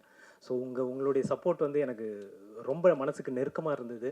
உங்கள் எல்லாருக்கும் ரொம்ப ரொம்ப ரொம்ப நன்றி. அந்த 15 வருட இந்த ஜேர்னலிஸ்ட் ஒர்க்கு தான் வந்து இந்த படத்துக்கு வந்து எழுத எனக்கு வந்து ரொம்ப ஹெல்ப் பண்ணுச்சு. அது ஒரு இந்த படத்தில் இருக்கக்கூடிய எல்லாமே உண்மையான விஷயங்களை வச்சு தான் நாங்கள் எழுதினோம். என்னோட குருநாதர் வந்து எப்பவும் சொல்லுவார், புனைவில் வந்து எவ்வளவுக்கு எவ்வளோ உண்மை இருக்கோ அந்த அளவுக்கு அது வெற்றி பெறும் அப்படின்னு. இந்த புனைவில் 90% உண்மை இருக்குது. ஒரு 10% தான் இதில் வந்து புனைவு அப்படிங்கிறதே இருக்கும். எல்லாருமே எங்கிட்ட கேட்டாங்க, இதெல்லாம் உண்மையா, நிஜமாவே இந்த மாதிரிலாம் நடக்குமா, குழந்தைய கடத்தி கொண்டு போய் பணக்காரங்களுக்கு விற்பாங்களா அப்படின்னு. நேற்று சேலத்தில் ஒரு 6 பேர் கொண்ட ஒரு நெட்வொர்க்கை வந்து அரெஸ்ட் பண்ணியிருக்காங்க. இந்த மாதிரி குழந்தைங்களை வந்து கடத்தி, பச்சை குழந்தைங்களை கடத்தி பணக்காரங்களுக்கு விற்கக்கூடிய இவங்களை வந்து நேற்று கடத்தியிருக்காங்க. அதுதான் நம்ம படத்தில் நம்ம காட்டப்பட்ட அந்த விஷயத்துக்கான அந்த உண்மை அப்படிங்கிறது தான். ஏன்னா நாங்கள் வந்து ஒவ்வொரு விஷயமுமே, அந்த பாட்டி வந்து இன்றைக்கி எல்லாராலையும் கொண்டாடப்படுறாங்க. அந்த சாத்தூர் விஜயலட்சுமி அப்படிங்கிற அந்த நடிகை வந்து அவங்க அவ்வளோ பிரமாதமாக நடிச்சிருந்தாங்க. அந்த கேரக்டர் வந்து ஒரு ரியல் லைஃப் கேரக்டர். அவங்க ரியல் லைஃப் கேரக்டர்னால் கடத்துறவங்க கிடையாது. நான் வந்து சினிமாவில் முதல்ல ஒரு படம் பண்ணேன். அதுக்கப்புறம் ஒரு பெரிய பிரேக்கு. எனக்கு அடுத்து பட வாய்ப்புகள் கிடைக்கல. எனக்கு கிடைச்ச அனுபவங்களும் சரியில்லைன்னு நான் விட்டுட்டு வெளியேறிட்டேன். சினிமாவே வேண்டாம், இனிமேல் சினிமாவே வேலைக்காகுதுன்னு நான் வேலைக்கு போயிட்டேன் திரும்பியும். அங்கே நான் வந்து சந்தித்த ஒரு அம்மா வந்து டெய்லியும் எங்கள் ஆஃபீஸ்க்கு இந்த மாதிரி எடுத்துகிட்டு வருவாங்க. முறுக்கு, சீடை, அதிரசம் அப்படின்னு கொண்டு வருவாங்க. அந்த கேரக்டரை மனசில் வச்சு தான் நான் அந்த கேரக்டரே நாங்கள் உருவாக்கணும். அப்போ அந்த உண்மையான ஒரு கேரக்டர் வந்து ஸ்க்ரீனில் வரும்போது ஆடியன்ஸ் வந்து டக்குன்னு அதை வந்து எடுத்துக்கிறாங்க. ப்ளஸ் நாங்கள் அது கூட இதை ஆட் பண்ணோம்னா, எக்மோர் ஹாஸ்பிட்டல்லையும் கோசா ஹாஸ்பிட்டல்லையும் தொடர்ச்சியாக கட்டப்பையில் தான் வந்து குழந்தைங்களை வந்து கடத்துவாங்க அப்படின்னு நான் ரிப்போர்ட் பண்ணியிருக்கேன். அந்த ரிப்போர்ட் அடிப்படையில் தான் அந்த கேரக்டரை வந்து நாங்கள் உருவாக்கினோம். அப்புறம் அண்ணன் போஸ் வெங்கட் இருக்காரு, அவரோட கேரக்டர் வந்து ஒரு இடத்துல விசாரணை பண்ணுவாங்க. விசாரணை பண்ணும்போது அவரோட ஃபேமிலியை வச்சு பேசுவாங்க. அது வந்து ஆட்டோ சங்கரோட மரண வாக்குமூலம் அப்படின்னு ஒரு புக் இருக்குது. அதில் வந்து ஆட்டோ சங்கர் சொல்லியிருப்பார், அவரை வந்து அவர்கிட்ட இருந்து உண்மையை வாங்குறதுக்கு அவங்க போலீஸ் வந்து அதை தான் பயன்படுத்தியிருப்பாங்க. அவங்க ஃபேமிலி வந்து பக்கத்து ரூமில் வச்சுட்டு இவங்க வந்து பேசுவாங்க. பேசும்போது அவர் வந்து எல்லா உண்மையும் சொல்லிடுவார். இந்த மாதிரி இந்த படத்தோட எவ்ரி டீட்டெயில் வந்து ஒரு உண்மை சம்பவத்தோட தொடர்ச்சியாக தான் இதுக்குள்ளே இருந்துக்கிட்டே இருந்தது. அதுக்கு தான் அதனால தான் இது வந்து ஆடியன்ஸ் வந்து டக்குன்னு அக்செப்ட் பண்ணிக்கிட்டாங்க அப்படின்னு நான் நினைக்கிறேன். ஏன்னா அவங்க அன்றாட வாழ்க்கையில் தினதினம் பார்க்கக்கூடிய மனுஷங்க, தினதினம் பார்க்கக்கூடிய அந்த விஷயங்களை தான் நம்ம படமாக எடுத்திருக்கோம். இன்றைக்கி வந்து தமிழ் சினிமாவுக்கு வந்து கதை இல்லைன்றாங்க. நம்மளை மாதிரி ஜேர்னலிஸ்ட்கிட்ட லட்சக்கணக்கான கதைகள் இருக்குது. ஜேர்னலிஸ்ட்டை வந்து நீங்கள் பயன்படுத்தும் போது அவங்கக்கிட்டேருந்து உங்களுக்கு அவ்வளோ கதைகளும் அவ்வளோ டீட்டெயிலும் வரும். தமிழ் சினிமா இயக்குநர்கள்கிட்ட நான் அதை தான் வேண்டி கேட்டுக்கிறேன். நீங்கள் என்ன யூஸ் பண்ணணும்னு அவசியம் இல்லை. நல்ல ரைட்டர்ஸ் எக்கச்சக்கமாக இருக்காங்க, நல்ல ஜேர்னலிஸ்ட் எக்கச்சக்கமாக இருக்காங்க. அவங்கள உங்கள் படத்தில் நீங்கள் பயன்படுத்தும் போது நிச்சயமாக உங்கள் படத்துக்கு வந்து இன்னும் கூடுதலான ஒரு மதிப்பும் நம்பகத்தன்மையும் உண்மைத்தன்மையும் கிடைக்கும் அப்படின்னு நான் நம்புகிறேன். அப்புறம் நெல்சன் சார், அவரு தான் என்னை வந்து தேடி கண்டுபிடிச்சி கூட்டிகிட்டு வந்து எழுத வச்சார். நான் வேண்டாம் என்னை விட்டுருங்க, சினிமாவுக்கு எனக்கு செட் ஆகாது, என்னை விட்டுருங்கன்னு. இல்லை நீ தான் இந்த படம் பண்ணணும், என் மேலே இருக்கிற ஒரு நம்பிக்கையை வச்சு அவர் என்னை அழைச்சிட்டு வந்து இது எழுத வச்சார். அந்த பாத்திரங்களுக்கும் அந்த காட்சிகளுக்கும் வந்து அதர்வா சாரும் நிமிஷா மேடமும் இவங்க எல்லாருமே வந்து உயிர் கொடுத்து அதை வந்து நான் பார்க்கும்போது நான் என்ன நினச்சி எழுதணும் அது எல்லாமே அது வந்திருந்தது எனக்கு. அதுவும் குறிப்பாக சில சீன்ஸ் எல்லாம் வந்து நான் ரொம்ப மனசுக்கு நெருக்கமாக நான் எழுதியிருந்தேன். அதை வந்து அவங்க அப்படியே உள்வாங்கிட்டு நடித்தது வந்து ரொம்ப சந்தோஷமாக இருந்துச்சு. ஸோ இந்த மாதிரியான படைப்புகளுக்கு வந்து தொடர்ச்சியாக மக்கள் ஆதரவு கிடைக்கணும். நிறைய திரைப்படங்கள் இந்த மாதிரி வரணும் அப்படின்னு நம்புகிறேன். குறிப்பாக இந்த படத்தில் நான் ஒரு விஷயம் சொல்லணும்னு நினச்சது என்னென்னா, இந்த படத்தோட ஒவ்வொரு சீனையும் நீங்கள் எல்லோரும் படம் பார்த்துருப்பீங்க. நீங்கள் யோசிச்சு பார்த்தீங்கன்னா ஒவ்வொரு சீன்லேயும் யாரோ ஒருத்தர் ஹெல்ப் பண்ணிகிட்டே இருப்பாங்க. படம் ஃபஸ்ட்டு சீனில் ஒரு ஆம்புலன்ஸ் டிரைவர் வந்து ஒரு டாக்டர் அந்த மருத்துவமனையில் வேலை பார்க்குறவருக்கு ஹெல்ப் பண்ணுவார். அதுக்கப்புறம் ரமேஷ் திலக் வந்து அவரோட நண்பருக்கு ஹெல்ப் பண்ணுவார். அப்படின்னு படத்தில் ஏதோ ஒரு கேரக்டர் இன்னொரு கேரக்டருக்கு உதவி செஞ்சுக்கிட்டே இருக்கும். அந்த உதவி அப்படிங்கிறது எப்போ வணிகமாவோ உள்நோக்கம் கொண்டதாவோ ஒரு சுயநலமானதாவோ மாறுதோ அப்பெல்லாம் வந்து அது க்ரைமாக மாறுது. அதுதான் இந்த படத்து மூலமாக நான் வந்து சொல்லணும்னு நினச்ச ஒரு விஷயம். என்னென்னா நம்ம இன்றைக்கி வந்து உதவி அப்படிங்கிறது பிஸ்னஸாக மாறிட்டு இருக்கு. நம்ம முன்னாடி லிஃப்ட் கேட்டுட்டு இருப்போம், இன்றைக்கி லிஃப்ட் அப்படிங்கிறது வந்து ரேப்பிடோவாக மாறிடுச்சு. இன்றைக்கி எல்லாருமே அதை வணிகமாக மாற்றிட்டு இருக்கோம். எல்லாமே வணிகமாக மாறிட்டு இருக்கிற ஒரு காலத்தில் இருக்கோம் நம்ம. அப்போது ஒரு உதவி அப்படிங்கிறது அது ஆத்மார்த்தமாக நேர்மையாக இருக்கணும். அந்த உதவி அப்படிங்கிறது வணிகமாக பிஸ்னஸாக க்ரைமாக மாறுறது அப்படிங்கிறது ரொம்ப ஆபத்தானது அப்படிங்கிறத தான் சொல்ல நினச்சோம். இந்த படம் வந்து அந்த ஹியூமனிட்டியை மக்கள்கிட்ட கொண்டு போய் சேர்க்கணும் அப்படிங்கிற ஒரு நல்ல நோக்கத்தோடு பண்ணோம். அது போய் சேர்ந்துருக்கு. ஸோ உங்கள் எல்லாருக்கும் ஒரு பத்திரிகையாளனா ரொம்ப நன்றி. தொடர்ந்து எனக்கு ஆதரவு கொடுக்கணும் அப்படின்னு நான் கேட்டுக்கிறேன். நன்றி, வணக்கம். Journalism is truly powerful and இந்த அமேசிங்கான ஸ்டோரி எங்களுக்கு கொடுத்ததுக்கு ரொம்ப ரொம்ப நன்றி. அடுத்ததாக I'd like to invite the sound engineer of the film, Pratap, to say a few words. Okay. So அடுத்தபடியாக the person I'm going to invite is, நம்ம வந்து தமிழ் சினிமாவில் ரொம்ப வருஷத்தில் நிறைய நல்ல ரோல்ஸாக இருக்கட்டும், நல்ல மூவிஸாக இருக்கட்டும், இவர் வந்து தொடர்ந்து கொடுத்துருக்காரு. I like to invite Bose Venkat அவர்கள் டு சே ஃபியூ வேர்ட்ஸ். யார் கை தட்டுனது? நிமிஷா. நான் அவங்கள பற்றி நிறைய பேச போகிறேன். ஆக்சுவலாக இந்த கம்பேர் அவங்கள பார்த்தோன்னே யாருன்னு தெரிலன்னு சொன்னேன். அதுக்கு சாரி. அவங்க வந்து சொல்கிறாங்க நிறைய படங்களில் நடித்த போஸ் வெங்கட் அவர்களே அப்படின்னு சொல்கிறாங்க. அவங்க என்ன பார்த்துருக்காங்க, அதுக்கு நன்றி. ஒரு பியூட்டிஃபுல் பிரியாணி, அதுக்கு ஒரு நன்றி. ஏன்னா தேங்க்ஸ் கிவிங் இது. நிறைய அந்த கிவிங் கொடுத்துட்டே இருக்கணும். இன்றைக்கி டிஎன்ஏ வந்துட்டு ஒரு பெருசாக வெளியில் வந்து நிற்கிது. அதுக்கு எல்லாத்துக்கும் காரணம் நீங்கள் தான். இப்போ இதே உங்களை வச்சு ஒரு பிரம்மாண்ட ஒரு ஆடியோ ரிலீஸாக இருக்கட்டும், நியூஸ் க்ரியேட் பண்ணுறதா இருக்கட்டும், அது என்ன பண்ணாலும் உங்ககிட்ட ஒரு நியாயம் இருக்குல்ல, இந்த படம் நல்ல படம் அப்படின்ட்டு. அந்த நியாயம் ஜெயிச்சிருக்கு. அதுக்கு முதல்ல நன்றி. ஒரு விமர்சனம் நம்ம காதில் கேட்போம், அந்த படம் நல்லா இல்லைன்றது கூட வரும். ஒரு சாராருக்கு பிடிக்கலாம், ஒரு சாராருக்கு பிடிக்காமல் போயிடலாம். ஆனால் நல்லாவே தெரியும் அந்த அந்த அந்த படம் அதுக்கு ஒர்த்தா இல்லையா அப்படின்ற ஒரு குழப்பம் இருக்கும். அந்த மாதிரி குழப்பத்தில் ஆடியன்ஸ் இருக்கும்போது அவங்கள தெளிவுபடுத்தக்கூடிய ஒரு ஒரு ஒரு ஒரு ஆயுதமாக யார் இருக்கிறாங்கன்னா ப்ரெஸ் அண்ட் மீடியா.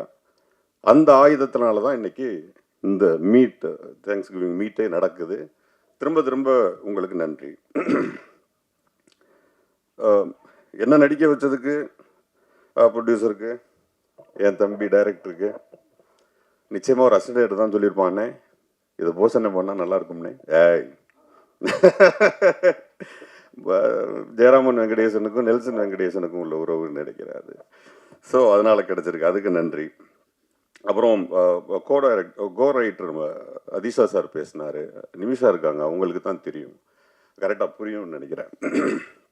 கேரளாவில் வந்துட்டு ஒரு 5 கேரவன் நின்றுச்சுன்னா அதில் ரைட்டர்ஸ்க்கு ஒரு கேரவன் இருக்கும்.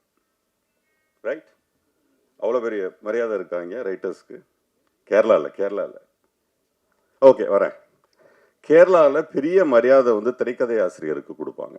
அதாவது முதல்ல திரைக்கதை ஆசிரியர்கள் கதையை ரெடி பண்ணிவிட்டு அதுக்கப்புறம் தான் அது இயக்குனர்கிட்ட வந்து அதுக்கப்புறம் ஒரு கம்பெனிக்கு போய் அப்படி தான் வரும். அந்த வகையில் ஒரு திரைக்கதை ஆசிரியரை மேடை ஏற்றி அவருக்கு மரியாதை செலுத்தின நெல்சனுக்கு இந்த நேரத்தில் நான் நன்றி தெரிவிச்சுக்கிறேன். ஏன்னா அந்த அந்த கைண்ட் ஆஃப் சினிமா வந்து ரொம்ப ஆரோக்கியமாக இருக்கும். ஏன்னா பாரதிராஜா சார் வந்து always with Annagiri Selvaraj sir, இந்த மாதிரி ரத்னகுமார் சார் அவங்களோட பயணிக்கும் போது அந்த திரைப்படங்களில் ஒரு பயங்கரமான மீனிங் இருக்கும். டைரக்டருங்கிற ஒரு பியூர் டெக்னீஷியன், கிரியேட்டர்ஸ் கம் டெக்னீஷியனாக இருக்கிறதுங்கிறது ஒரு தனி டேலண்ட். பட் கிரியேட்டர் இஸ் என்னை பொறுத்த வரைக்கும் ஒரு எழுத்தாளர், வசனகர்த்தாங்கிறவங்க வந்து ஒரு தனி செக்டார். அந்த செக்டார் ஸ்ட்ராங்காக இருந்ததுன்னா திரைப்படம் தோற்கிறதுக்கு வாய்ப்பு ரொம்ப கம்மியாக இருக்கும் அப்படிங்கிறது என்னுடைய கருத்து. நான் பல இடங்கள் அதை விவாதமாக வச்சுருக்கேன். அந்த வகையில் ஒரு ரைட்டரை மேடை ஏற்றி பேச வச்சதுக்கு இந்த நேரத்தில் அதே தேங்க்ஸ் மீட்டில் ஒரு நன்றியை தெரிவிச்சுக்கிறேன். அதே மாதிரி எங்கூட நடித்த கோ ஆர்டிஸ்ட் எல்லாருக்கும் என்னுடைய நன்றியை தெரிவிச்சுக்கிறேன். கேமராமேன் பார்த்திபன் சார் எல்லாருக்கும் நன்றி. அம்பேத்குமார் சார் என்னுடைய சிறந்த நண்பர், அவருக்கும் இந்த நேரத்தில் நன்றியை தெரிவிச்சுக்கிறேன். ஒரு திரைப்படம் சமீபத்தில் ஒரு தேட்டரில் ரிலீஸ் ஆகிட்டு உடனே நம்ம ஃபோன் பண்ணுவோம். நெல்சனுக்கு ஃபோன் பண்ணும்போது ஒரு இயக்குனருடைய அந்த பிரசவ வழி, என்ன நெல்சன் எப்படி இருக்கீங்க அப்படின்னா, இல்லைண்ணா என்ன பண்ணுறதுன்னு தெரில, என்ன நடக்குதுன்னு தெரில, ஒரு ஈவினிங் வரைக்கும் ஒரு தொண்டைக்கு நெஞ்சுக்கு ஒரு உருண்டை ஓடிக்கிட்டே இருக்குது, அதெல்லாம் எப்போ சரியாகும்னு எனக்கு தெரியலை அப்படின்னு சொல்லும்போது நான் சொன்னேன், இல்லை நேற்று ப்ரெஸ் மீட்டில் படம் பார்த்தவங்க எனக்கு நிறைய பேர் ஃபோன் பண்ணிட்டாங்க. அவங்க எல்லாருமே படம் ரொம்ப குவாலிட்டியாக இருக்குது, ரொம்ப நல்ல படமாக இருக்குது, அதனால் இந்த திரைப்படம் ஓடும்னு சொல்லியிருக்காங்க அப்படின்னு நான் சொன்னப்போ, அப்படியா அப்படின்னு சொல்லும்போது அவன் அதை வந்து ப்ரெஸ் கையில் தான் இருக்குது, அவங்க நிச்சயமாக நல்ல படம்னு எழுத ஆரம்பிச்சிட்டாவோ பேச ஆரம்பிச்சிட்டாவோ அந்த திரைப்படம் மிகப்பெரிய திரைப்படமாக மாறும், நம்புகன்னு சொன்னதுக்கப்புறம் அது 2வது நாள் அது நடந்தது. அந்த வகையில் மீண்டும் உங்களுக்கு ஒரு நன்றி. இந்த திரைப்படத்தில் நான் கொஞ்சம் முன்னாடியே படம் பார்த்த பொழுது கடைசியாக ஹீரோவுக்கு வரேன், நிமிஷா வந்து பிரமாதமாக ஆக்ட் பண்ணியிருந்தாங்க. நான் உங்ககிட்ட சொன்னேன், இப்போது அந்த அந்த அந்த கேரக்டர் டிசைன் பண்ண விதமே பியூட்டிஃபுல்லாக இருந்துச்சு. நான் நெல்சன்கிட்ட வந்து படம் பார்த்துட்டு வெளியே வந்தோடனே சொன்னது, அந்த ஹீரோயின் கேரக்டர் ரொம்ப பிரமாதமாக டிசைன் பண்ணியிருக்கீங்க, அது டிசைன் பண்ணது பிரச்சனை இல்லை, நடிப்பை பற்றி நல்ல புரிதல் இல்லாத ஒரு ஆளால் அது பண்ண முடியாது. அவங்க நாயட்டுன்னு ஒரு படம் பண்ணியிருந்தாங்க கேரளாவில், அவங்களோட பெரும்பான்மையான படங்கள் வந்து அந்த கேரக்டர்ஸ் வந்து அவங்க புரிய வைக்க முடியலைன்னா அந்த கேரக்டரே காலி ஆகிடும். அதுவும் பர்டிகுலர் நாயட்டு வந்து அது ரொம்ப அழகாக புரிய வச்சுருப்பாங்க அந்த படத்தில். அதே மாதிரி டிஎன்ஏல நிறைய நேரங்களில் அதை புரிய வச்சது ரொம்ப நல்லா இருந்தது. நான் நெல்சன்ட்ட கடைசியாக சொன்னேன், கொஞ்சம் நிறைய டைலாக் சேர்த்துருக்கலாமே அந்த பொண்ணுக்கு, இன்னும் நிறையா பேச வச்சுருந்துருக்கலாமே அப்படின்னு கூட சொன்னேன். அந்த வகையில் பியூட்டிஃபுல் ஆக்டர்ஸ் அவங்க. அடுத்ததாக இதோட முடிச்சுக்கிறேன். பட் என்னுடைய கதாநாயகன் அதர்வா சார், சில பேர் மட்டும் ஜெயிக்கணும்னு நம்ம உள் மனசு சொல்லிகிட்டே இருக்கோம். அவங்க ஜெயிச்சா அட்வான்டேஜ், அவங்க ஜெயிக்கிறது நமக்கு நல்லது அப்படின்றது ஒன்று தோணுன்னா அது அதர்வா சார். ஏன்னா அவரோட இதுக்கு முன்னாடி ஒரு படம் பண்ணியிருந்தேன். அந்த திரைப்படம் நைட்டில் எல்லாம் மிட் நைட்ல எல்லாம் ஷூட்டிங் நடந்துட்டு இருக்கும். நமக்கே ஒரு மாதிரி டயர்டாக இருக்கும். என்ன அவ்வளோ ப்ரிஸ்காக வந்து நிற்பார், எந்த விதமான டிஸ்டர்பன்ஸஸ் இல்லை, கோபம் இல்லை, அப்படி நான் கண்டினியூவாக நைட் ஷூட்டே போயிட்டே இருந்தோம். நான் ஒரு நாள் கேட்டேன், டயர்டாக மாட்டீங்களான்னு கேட்டேன். அப்போ சொன்னார், நல்ல வார்த்தை அது, அவர் மறந்துட்டாரான்னு தெரில, ஒரு 4 பசங்களோட டவுசர் போட்டு வந்து நான் போலீஸ் நீங்கள் மாட்டிப்பீங்க. அப்போ சொன்னார், சார் நடிக்கிறோம் சார், பிடிச்ச வேலை சார், பிடிச்ச வேலையை செஞ்சுட்ருக்கோம் சார், இதில் எப்படி சார் டயர்டாக வருதுன்னாரு. எனக்கு ரொம்ப ஆச்சரியமாக இருந்தது. அதே டிஎன்ஏலையும் பார்த்தேன், அதே பிடிச்ச வேலையை டயர்டு இல்லாமல் அன்னைக்கு என்ன ஃப்ரெஷ்னஸ் இருந்துச்சோ அதே ஃப்ரெஷ்னஸோடு வராரு. ஸோ அது இயக்குநர்களுக்கும் ப்ரொடியூசர்ஸ்க்கும் சினிமாவுக்கும் ரொம்ப ஆரோக்கியமானதாக இருக்கணும். அதனால் டிஎன்ஏவோட வெற்றியை உண்மையிலேயே என்னுடைய சகோதரர்கள் திரு அதர்வா அவர்களும் சரி, நெல்சனும் சரி, திரு அம்பேத் சாரும் சரி, அத்தனை பேரும் ஜெயிக்க வச்சவங்க எல்லாருக்கும், அதை பர்டிகுலர் ஆடியன்ஸுக்கு நன்றியை தெரிவிச்சுக்கிறேன். நன்றி. Thank you so much, sir. அடுத்தபடியாக a fantastic director and actor Subramaniam Siva அவர்களை மேடைக்கு பேச வைக்கிறேன்.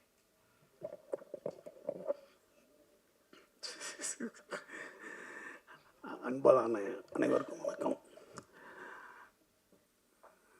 காலத்தினால் செய்த நன்றி சிறிதனினும் ஞானத்தின் மான பெரிது. இது திருக்குறள். திருக்குறளில் வந்து செய் நன்றி அறிதல்னு ஒரு அதிகாரம் திருவள்ளுவர் பண்ணியிருக்கார். செய் நன்றி அறிதல்.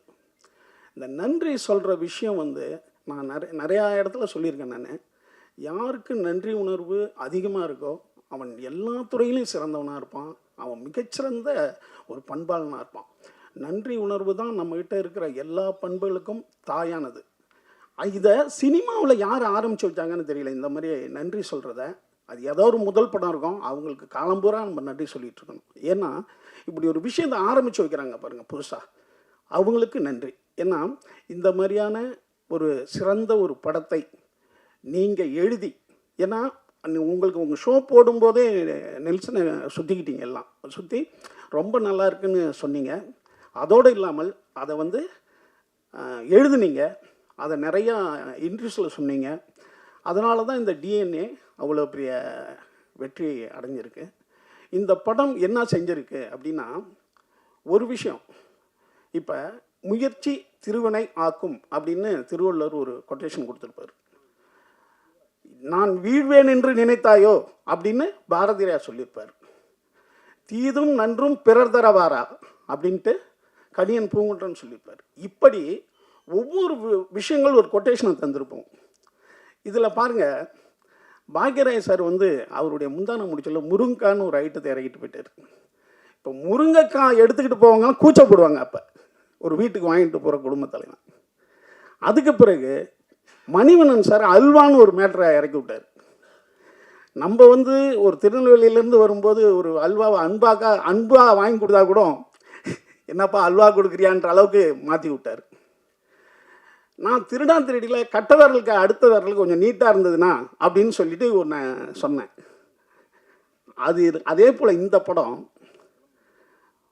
ஹாஸ்பிட்டலில் பிறக்கிற குழந்தைங்க உண்மையாலுமே நம்ம குழந்தை தான் வருதா அப்படின்ற எனக்கு கிட்டத்தட்ட ஒரு 5 ஃபோன் பண்ணாங்க. 5 பேர் ஃபோன் பண்ணாங்க. என்னங்க பயம்படுத்தி விட்டுட்டார் இந்த டைரக்டரு.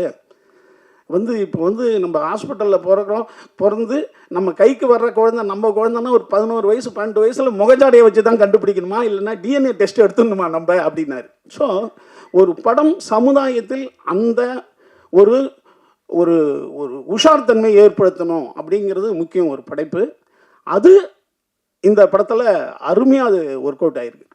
அதுதான் ஒரு படம் வந்து சமூகத்திற்கு ஏதோ ஒரு விழிப்புணர்வை ஏற்படுத்தணும். அது டிஎன்ஏவில் அருமையாக இருக்குது.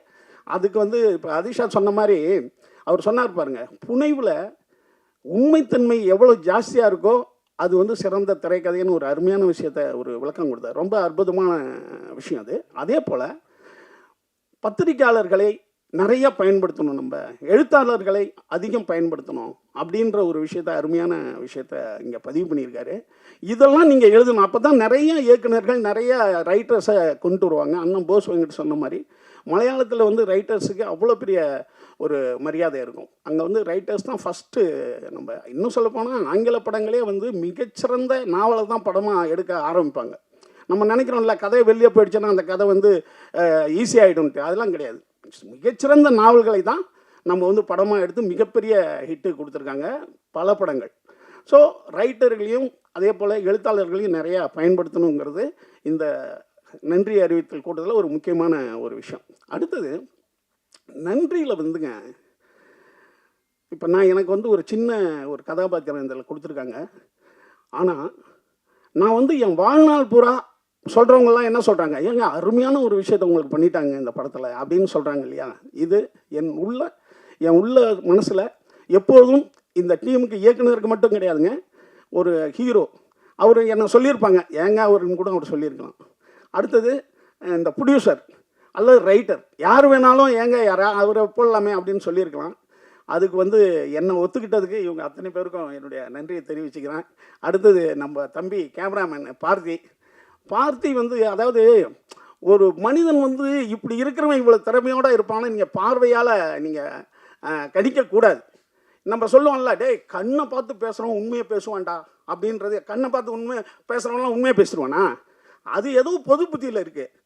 அதாவது முழு பனியன் போட்டவன் நல்லவன்டா அப்படின்றதும், வெள்ளையாக இருக்கிறவன் சிறப்பாக இருப்பான்றதும், இதெல்லாம் வந்து பொது புத்தியில் இருக்கிறது தானே ஒழிய ஆளை பார்த்து எடை போடக்கூடாதுன்றதுக்கு தம்பி பார்த்திபனை வச்சு முடிவு பண்ணுறேன்.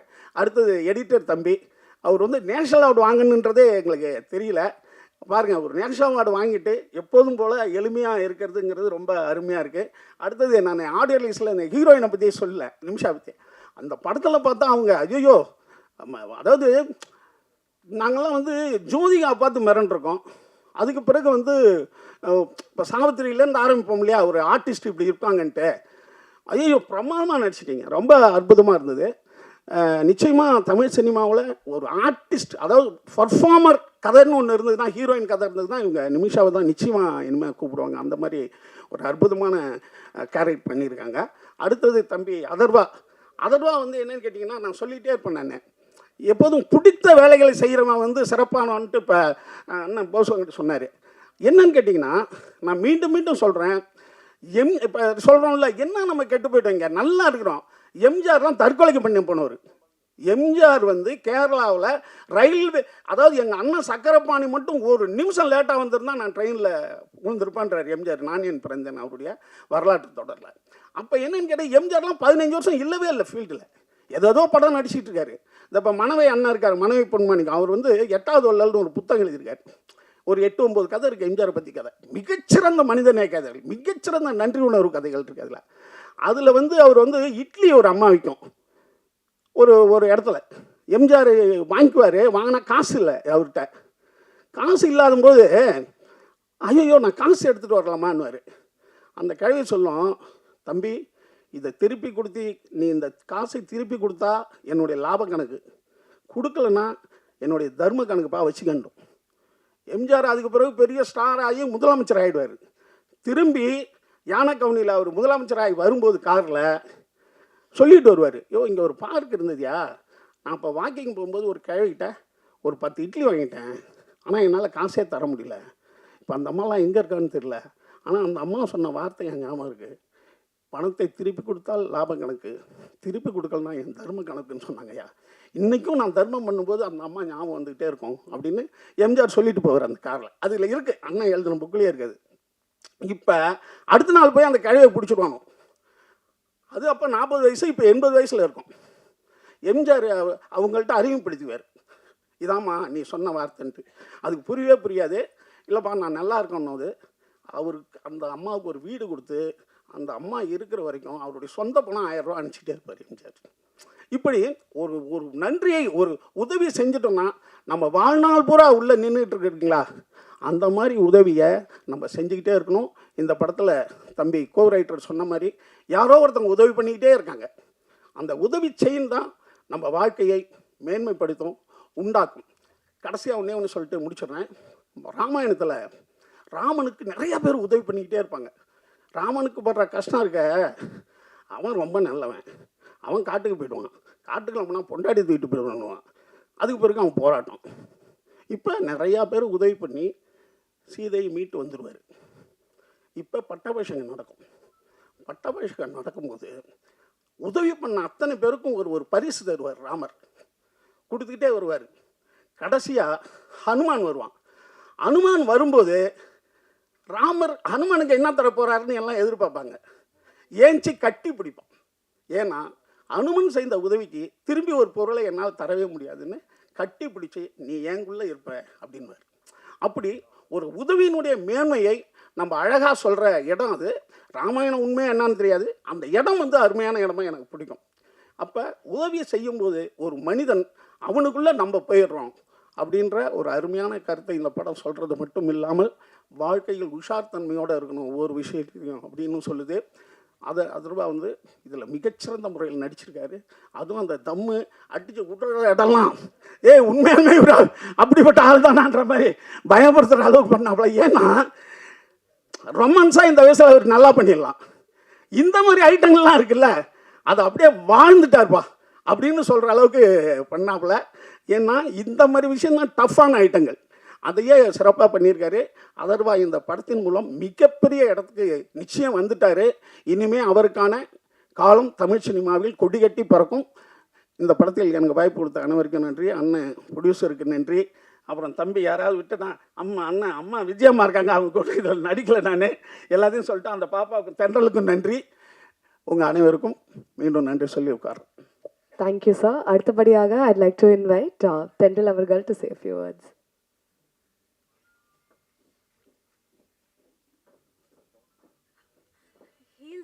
சார், அதனால எல்லாருக்கும் நன்றி. இங்கே வந்ததுக்கும் உங்களுடைய நேரத்தை எங்களுக்கு செலவழிக்கிறதுக்கும். Expressing gratitude for the people who deserve it is most important. And first and foremost, thank you Nelson Vengat sir for உங்களுடைய சைலஜாவா என்னை தேர்ந்தெடுத்ததுக்கு, என்னை நம்பி அந்த பொறுப்பை என்கிட்ட கொடுத்ததுக்கு. And I thank entire cast and crew who worked hard to bring DNA what it is for today. And the production, Olympia Movies, back to back, நிறையா hit movies, அப்புறம் நல்ல ஸ்டோரி லைன்ஸ் நிறையா கொடுக்குறாங்க.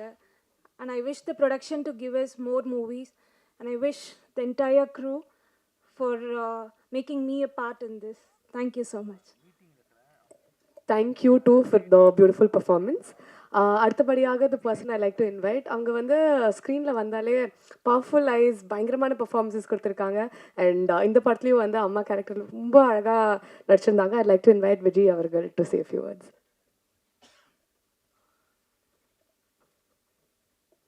தேங்க்யூ டியா. எல்லாருக்கும் வணக்கம். இந்த success மீட்டுக்கான முதல் காரணமான உங்கள் பத்திரிகை ஊடகங்களுக்கு ரொம்ப ரொம்ப ரொம்ப நன்றி. நான் ப்ரெஸ் மீட்டை மிஸ் பண்ணிட்டேன், ஆடியோ லான்ச் மிஸ் பண்ணிட்டேன்.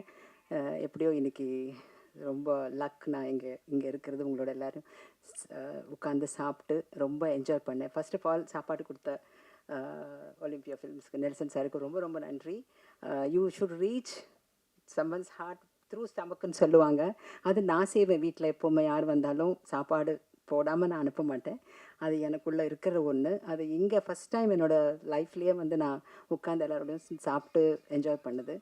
டிஎன்ஏ ஃபிலிம் இவ்வளோ சக்ஸஸ் ஆனது ரொம்ப சந்தோஷமாக இருக்குது. என்னோடய இதுக்கு முன்னாடி ஒரு வாரத்துக்கு, ஐ மீன் 1 மந்த்துக்குள்ளே ரிலீஸ் ஆன மாமன், நெக்ஸ்ட் ஹிட் இஸ் திஸ். ரொம்ப ரொம்ப ரொம்ப நான் ஃப்ளையிங் மோடில் இருக்கேன். Thank you so much Nelson sir for taking me in this role.